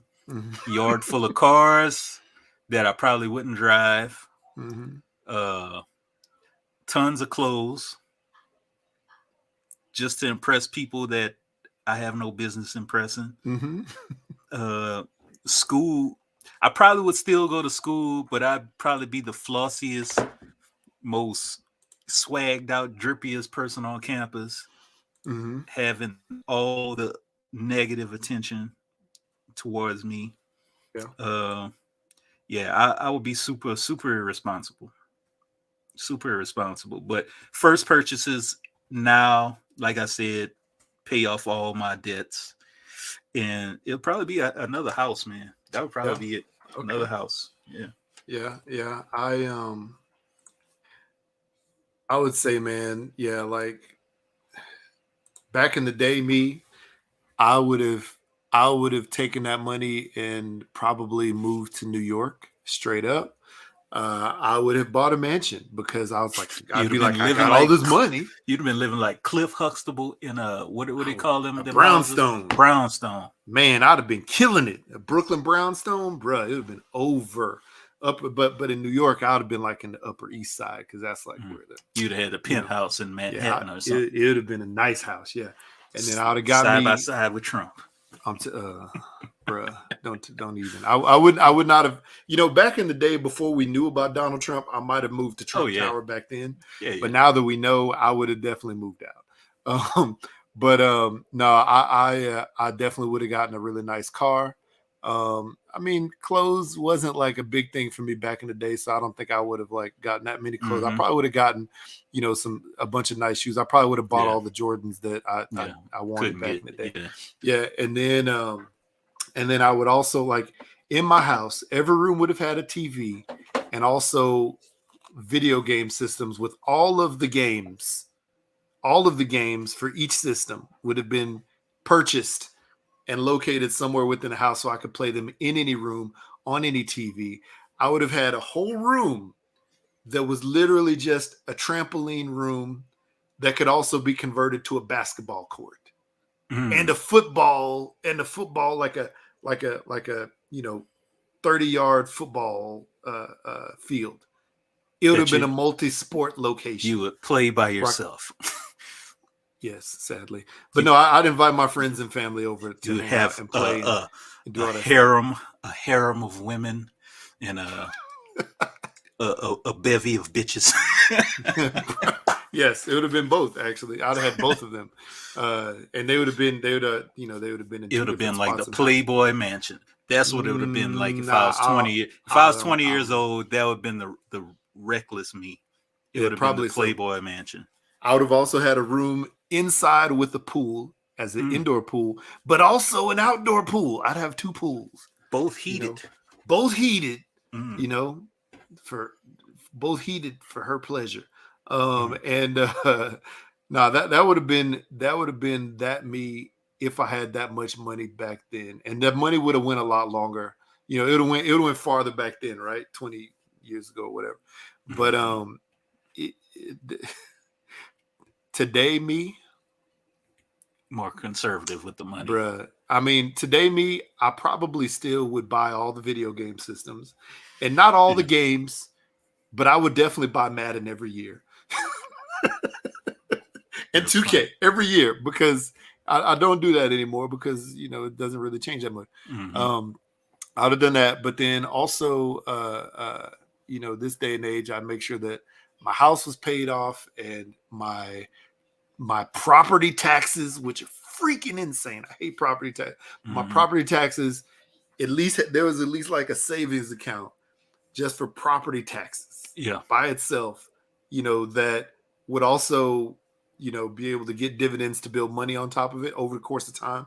So every year I don't have to worry about where my property tax is going to be coming from or save for it. I'm like, all right, here we go. Let's pull it out. Drop it in the bucket. Right. And then, obviously taking care of the family and whatnot, like I said earlier, but there'd have been a lot more conservative, but I would, in this day and age, if I had that much money, I would buy one of those cars that I've been wanting. I'd be like, I'm going to allocate $300K to a couple of cars that I've always wanted. Yeah. I'd probably go back and get that 40-year anniversary Corvette that my dad had, for a few years. I'd get that. And then I would buy probably, what do you call it? Like the, one of these like nice supercars, Koenigsegg CC is what I always wanted. How much is that? I don't know. I'm looking at it. I'm looking at it now. I don't know. I think you just got to plain old order this car. Let's see. Shop. Let's shop for a car. This is just Google shopping. Okay, let's see. They're not even called supercars. They're called mega cars. I remember this car from back when I was like in grade school and had the little Trapper Keeper folder with the car on it. And they don't even have a price on here. You probably just got to call. But yeah, has like 1385 horsepower. So 1,385 horsepower. Wow. But the crazy thing is, yeah, you can't even, it's like, who's going to service this thing? There's nobody that's going to service it. Yeah. Yeah, I can't find I can't find a price to this thing at all. Just know that, people. Price tag. Let's see, price tag. Here we go. $3.65 million is what this car costs. That's not bad. I mean, you got 520 plus million. Yeah. You know that you're building. You know that you're gonna have some dividends to pull in, and you'll probably make that $3 million in 3 to 6 months off your dividend, bruh. That's easy. True. Maybe even less time than that. That's easy. That's like, hold on, bruh. Hold on. I got that in my sock. Give me a minute. That would be my car that I would go to. And the crazy thing is, only 50 of them have already sold in the US. That's crazy. So this is a 2023 model. So the crazy thing is, what was I gonna say? Hell, I done lost my train of thought. I'm getting so I don't know, man. I would love this car. It's like my dream, one of my dream cars when I was younger, man. Yeah, that's cool. I would probably walk into the dealership if there was a dealership, and nobody would help me out because I would be dressed so bummy. Yeah, because that's the thing. Yeah, you got to look the part. If you want to drop 3.654, you got to show up looking like James Bond. You got to show up with looking like money. So this is the thing. You either show up looking like James Bond, dapper in a nice suit. You know what I'm trying to say, or you show up looking like Lil Uzi Vert with an entourage. True. You know what I'm trying to say? In my forehead. Yeah, it's one of it's two extremes, right? You can't be just like a dude walking in there in Dockers and like a polo shirt that you bought from Ross, and some New Balance on. Like you can't, like you can do that, but they're gonna be like everybody gonna be like, all right, who is like the lowest man on the totem pole right now? Y'all go help this dude and get him out here as fast as you can. And they would be walking out with a great commission. But that's the thing, though. I think nowadays there's so many more people who are affluent who don't show it nowadays compared to maybe back in the day. So this is that whole you can't judge a book by its cover situation, because me personally, like I said, I'd probably buy some shoes. There's not a ton of clothes I would buy. Me personally, I also would buy I would buy that, $20,000 barbecue trailer that I want. And I would make a whole garage just for like the cars and another garage, another garage for like the like all the barbecue accessories and things. But here's a crazy question for you. I would have all that. Since you have your business now, you come into, and we're going like too long on lottery. We're fine. $900 million you've come into. Would you continue with that business, or would you just say, I had fun while it was there? I would continue with it. I would continue it. I would keep it as a family business, because you know what? That money at some point in time is going to get spent in the future. It's going to get spent. And hopefully if you are smart enough, if I'm smart enough, I'm doing the proper investing to where it's going to build upon it, and it's going to be generational wealth for people beyond, me and my kid. But I also even though there's a lot of stuff that I would want to do and travel these random places and all this stuff, I do also understand that there's something that this is what happen when people retire.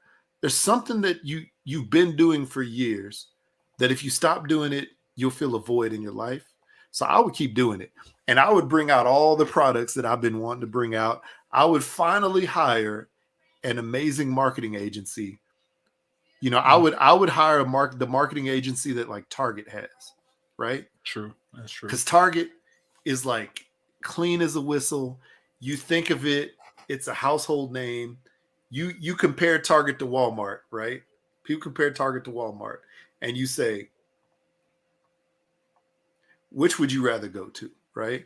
Which would you rather go to if you just had money to spend and you didn't care about, the price tag? Which would you rather go to? Most people's minds think Target because it seems cleaner, even though honestly they sell exactly the same stuff. They sell the same stuff. They just put a different label on it and it goes to a different store. So I would get the same marketing agency that Target has or any other brand like that is such a well-known, well-respected brand. And I would say, hey, here's my company. Let's make it happen. You know what I'm trying to say? So I would do that, and I would run it more from like a CEO standpoint, a hands-on CEO standpoint. And then I'd be able to travel to all the places that I wanted to go to that have to deal with that, like competitions or stores or events. You know, I'd be able to do that at that point. So yeah, that's what I would do. I wouldn't give it up because I don't know, man. This is one thing I don't know. Maybe I heard this from my dad, or maybe I heard this from somebody else. But you know, your family business. You know, as long as it seems like a viable business, that's something that you love, that you created. You know, it's not something that you did just sort of like out of happenstance. And maybe even it is something that I had a happenstance, but it becomes successful in a well-known name. If you sell that off to somebody else, they'll take it and they'll turn it into their family thing. Yeah. And they'll never know that you even owned it unless you have some kind of clauses in there that state that you always have to state the family history. True. They'll never know it, but they will take it and turn it into something else. And you know, there's a couple of grill brands like that right now. And I'm like, you know, this is something I built that I've grown. And even if my kids maybe don't want to do it full time as much as I do right now, it's something that we will have as a family. And you know, if they eventually one day choose to shut it down, they do, but it's made its run and it stayed within our family during the course of the time. Cool. So I wouldn't sell it off. I wouldn't stop it. I would. You'd see the wildest stuff coming out of the business, bro. I'd be making like the craziest stuff, the most off the wall things that you never imagine. It's just stuff that I have written down or in the back of my head that I'm like, you gotta get them hooks. I would do that. Smoke and sweetness condoms. I'd have drones delivering stuff all over the country. That'd be funny. Smoke and sweetness condoms, man. That could be a thing. It could. It really could. It's like the faster you stroke, the more it smells. That should be the title. The faster you stroke, the more it smells. I know that's a long title, but that is hilarious. Oh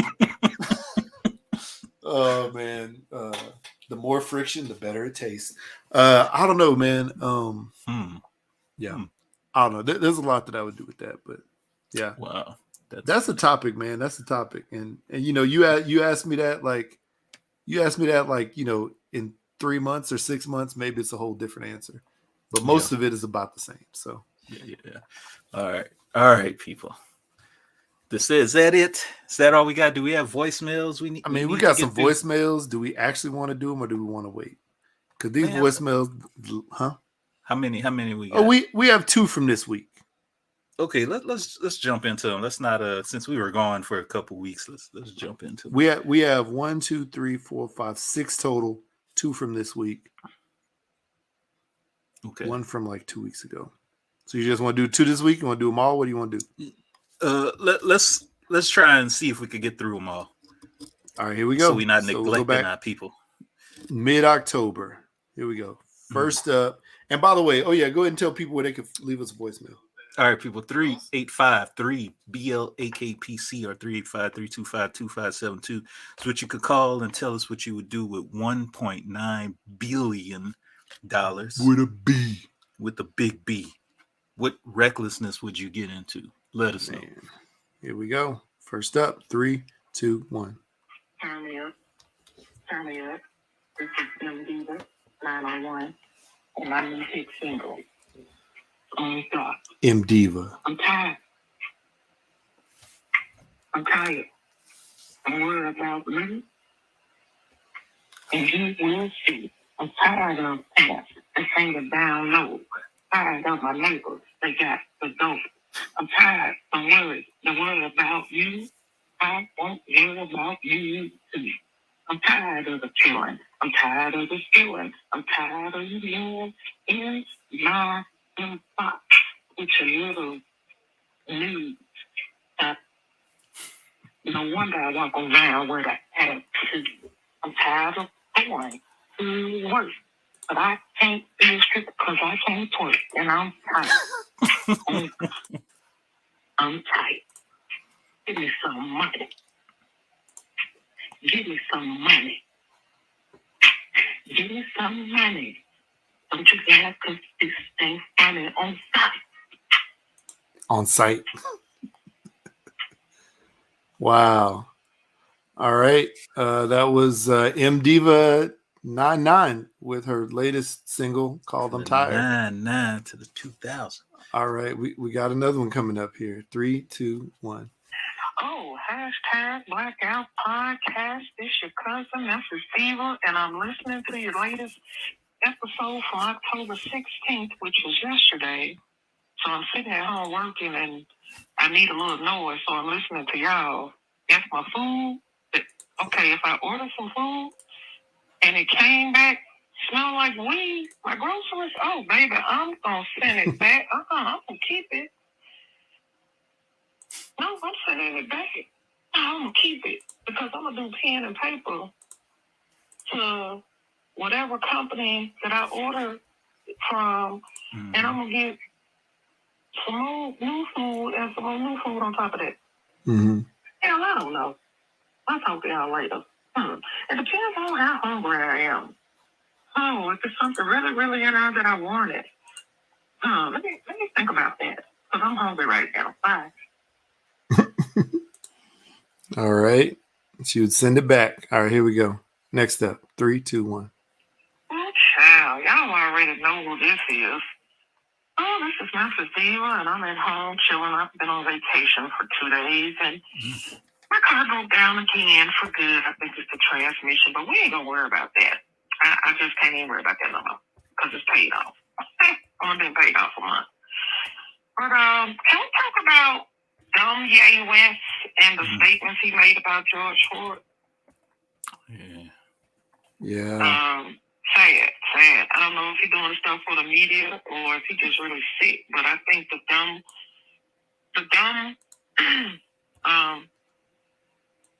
rap award goes for him. And we really need to do an award show for the end of the year, like dumbest criminal, the dumbest rich person, the dumbest, stuff like that. We need to do a wrap up. So think about that. But yeah, Kanye, I don't know, it's just too much going on in the world for us to deal with effery like that. Mm-hmm. Okay? Mm-hmm. I'm going to call y'all back because I'm one of my friend girls is about to pick me up. We're going to the movies. Well, we're going for brunch, and then we're going to see Black Adam. I'll give you my review about Black Adam. I thought Black Adam was a black man. There you go. Anyway, I'll talk to y'all later. Wow. There you go. Kanye. Stupid Kanye. Yeah. How do we want to? I don't know. I'll just make it quick. The thing that I noticed is, or I want to ask is, does anybody ever be in Kanye's corner? You know, like people have like maybe an entourage, maybe like a media person that kind of, or just like a friend who like basically says, hey, say, you know, exactly. Don't say this, please. Exactly. That's all I want to know. Does he have somebody in his corner? That's all I want to know. I don't know. Yeah. I don't, it doesn't seem like it, because no, he's always just doing like the most. He's doing the stupidest things, saying the stupidest things. And sometimes I do believe he is, you know, just saying stuff just to say stuff, just to try to get the crowd going. Oh, do you remember that song with him and Jay-Z, Ball So Hard, Niggas in Paris, right? Yeah. There's a portion in there where what is it? Was it from Napoleon Dynamite? I can't remember or I can't remember the name of the movie that it was from, but there was like a clip in there where he said, you know, what does it mean? I don't know, but it's provocative. It gets the crowd going. Oh, that's what was that? Was that Semi-Pro with Will Ferrell? Maybe so. I know that was Will Ferrell's voice. It's either that or Talladega Nights, one of them. Yeah, I don't know which one it was, but I think that's what Kanye does. Like, I think he just says stuff just to cause controversy, just to stir up people. Sometimes I think he does that. But then again, this is the thing. Oh, I know that Kanye says that, like, when he's off his meds, he doesn't say some crazy stuff. So, and I know that there is, you know, I do know that there is a BPD, like bipolar disorder, and also like some other, you know, mental, you know, some other mental illnesses, if you will, that that can cause people to do and say, you know, crazy things. Depression. You know, I know there's a lot of things that can cause you to do and say stuff like that if you're not on your medication. You know, some very uncharacteristic stuff. So, you know, this is the thing. I don't think that we will ever truly know who the real Kanye West is. I don't think we will, because we know that sometimes on his medicine, sometimes not on his medicine. Sometimes he says some crazy stuff. Sometimes he says some stuff that isn't that crazy. Sometimes he talks in, like, you know, what would seem like a normal voice. And sometimes he talks in like this really weird, like babyish voice in interviews. So like, is he a Dr. Jekyll and Mr. Hyde situation where he's bipolar? You know? I know he has a lot of stuff going on. So yeah, I fault him for saying it, but I also acknowledge that there's mental illnesses that can contribute to you doing and saying some stuff that's wild. But all that being said, his track record at this time leads you to believe that all this crazy wild stuff that he does is the real Kanye. That's what I say. Because I mean, like, all the Trump support, all the the stuff he says about anti-Semitism, like all this stuff is wild. Have you seen the documentary on Netflix? I think it's called Genius. No, I remember when it came out. I have not had an opportunity to watch it. It's pretty good. It shows Kanye in a completely different light, but of course this was well in the past when his mother was still around, and you could see the way he acts around his mom was, I mean, you could tell there was like this bond between the two of them that was like unbreakable, man. He was just like a little kid, and he would sit there and just listen to his mom speak with the brightest eyes, you know.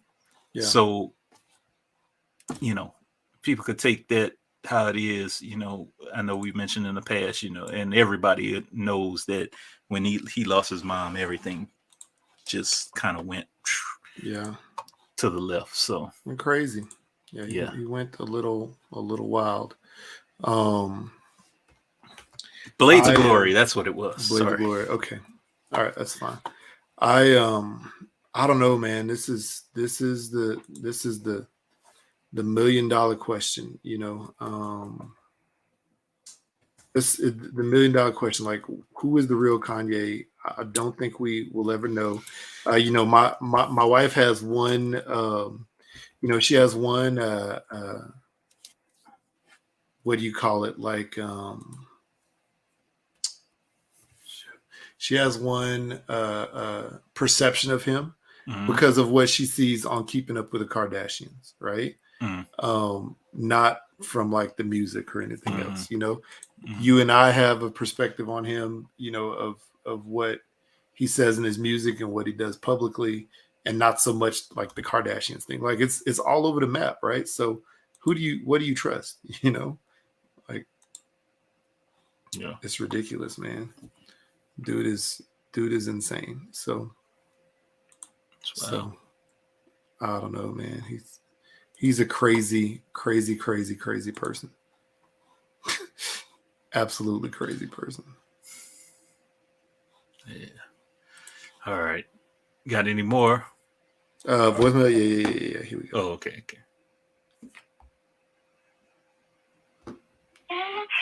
What's up, y'all? This Memphis Steel 99, and I was just sitting here. I'm working on some shirts and stuff for my online store, redoing my online store. Ride Apparel, y'all. RYDAA Apparel, where you can get your motorcycle tees and stuff with black people on it, with all types of people on it. But anyway, can we talk about Kanye again? There we go. Kanye? Bro,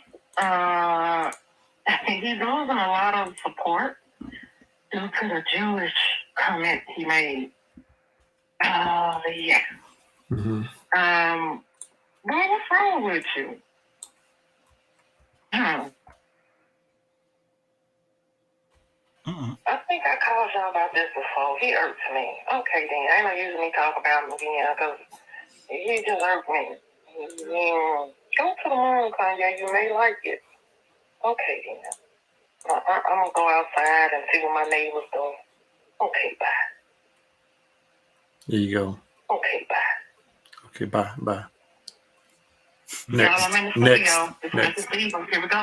My new song. I know this rapper named Kanye, and it's he was doing good. But now he's doing crazy stuff. Oh boy, it's understood. I said, come back, Kanye, come on back.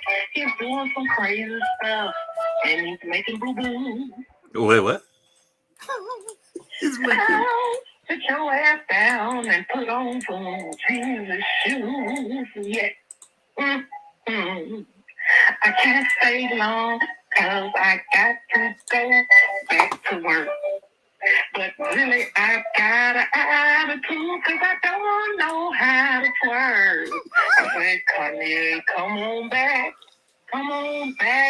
to the light. Come on. Kanye, because you're confused enough because all the money don't make you right.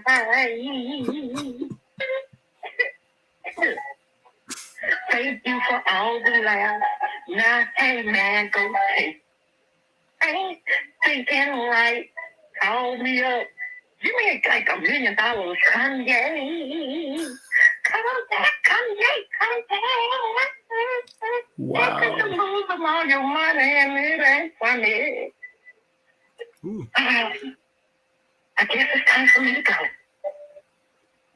And I hope y'all buy my CD when it come out. When it's coming out, I don't know. I don't know when the damn thing coming out.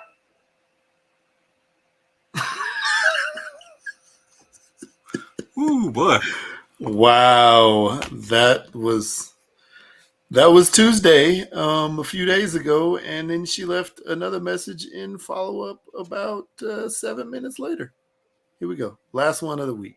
What's up, y'all? This is Memphis Diva. So, on a serious note, I woke up this morning and I saw where Takeoff from the Migos was murdered in Houston. And it was over a dice game. I'm not sure. I think I don't know. They got into it. Well, not him, but the other one was gambling or something. And I don't know. They're trying to say the gunshot. Uh-oh. I'm sorry. My phone blacked out. Here we go. His own people were shooting back, and he got shot. I don't know. I wasn't there, but I did. I think it's so disrespectful when people show people laying dead on the ground. So I was on Twitter, and it came up, and I was very disappointed because you could hear his club member, which I think is his cousin or his nephew, hollering and screaming, and he was dead, blood everywhere, and it's sad because people were standing around videoing it, and this age of social media and these iPhones and these cell phones, man, y'all just filming robberies, murders, everything except the people who doing the robberies and murders. So, oh well, how y'all doing? I'm gonna get back to work. That was just on my mind. Okay, then, talk to y'all later. Yeah, there's some facts right there, man. Yeah, sad stuff, man.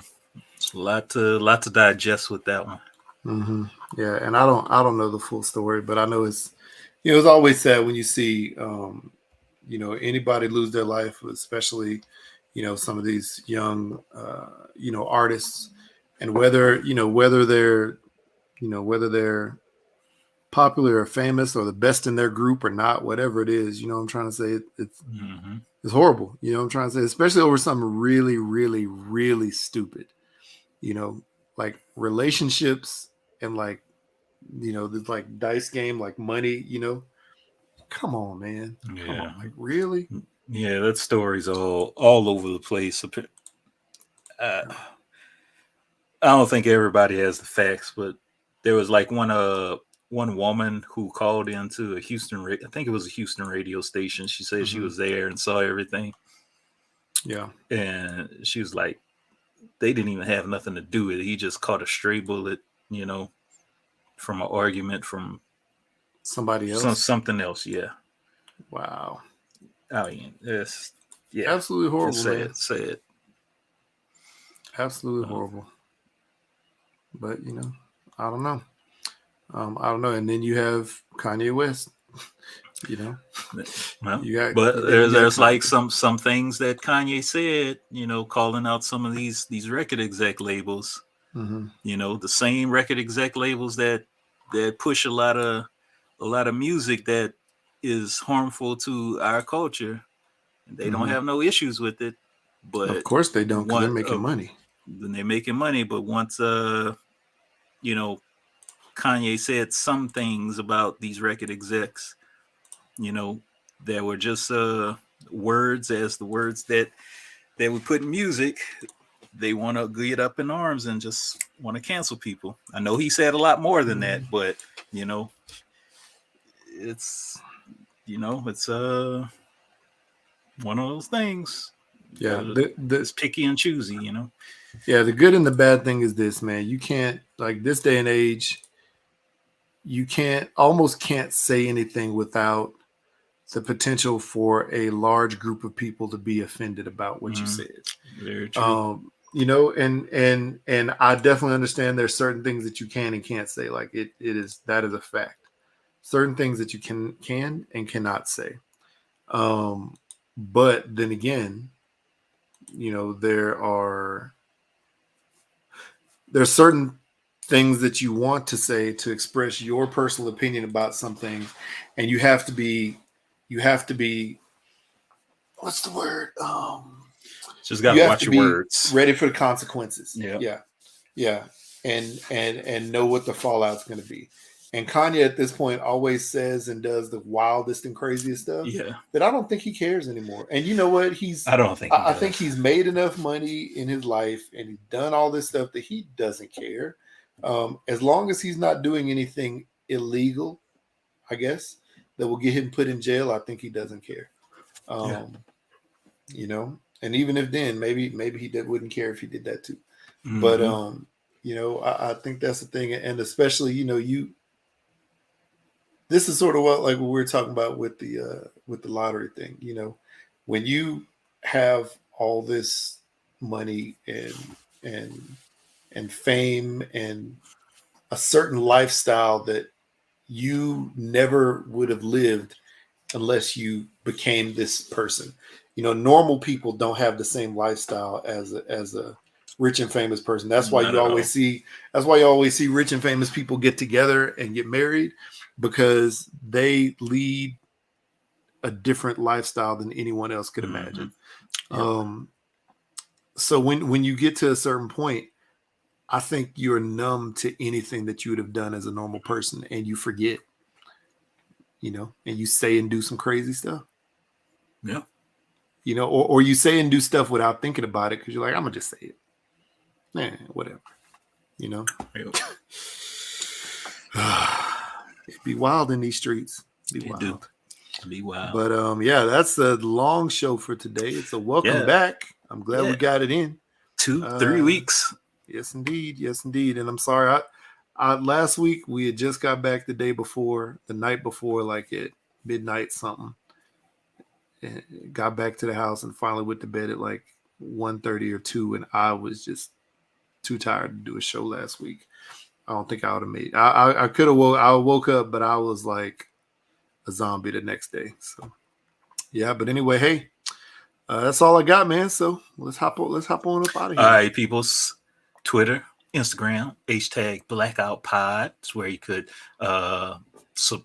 sub to us, follow us, whatever you want to do. We don't post much, but when we do, we it's fairly entertaining. If you want to like suck on some toes or be in jail for 20 years or 2 years, whatever, follow us or listen to us on your favorite streaming platform. Join us on Sundays, where you can be part of the show. You could chime in. Maybe we'll even pull you in. You got your camera ready. You can be on the show with us. Surprise impromptu guest.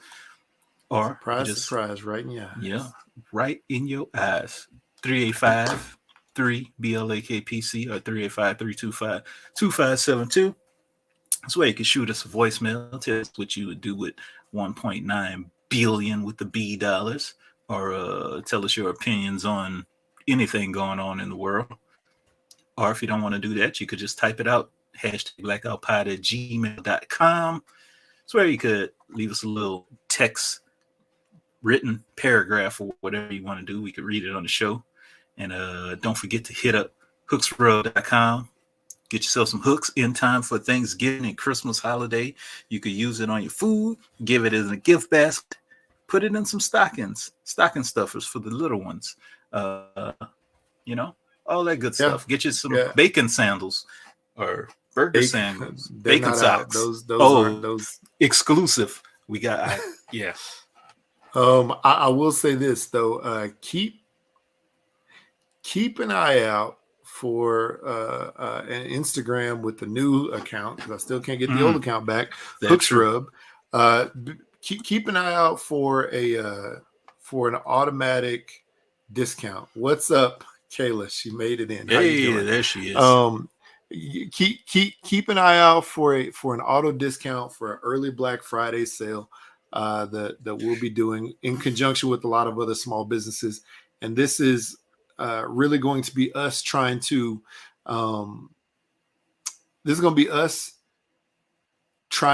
get ourselves out there before the actual Black Friday situation happens. Because as you know, when Black Friday drops, you got Amazon, you got Walmart, you got Target, you got all these other websites that people go to and they spend their money. And then when the small business day shows up, which is a small business Saturday, people are like, well, I already spent my money online, so I'm good. But so we're doing an early Black Friday. Cool. That's cool. Very good. Very good. Speaking of early Black Friday, no, I won't even get into it because we just bought a couch and a mattress for early Black Friday. Ooh. And it's sad. It's super sad that I had to say that, but I hate it. You had to buy it. I'm sad that I had to buy it, man. Do not take your significant other to a furniture store. And I'm saying that.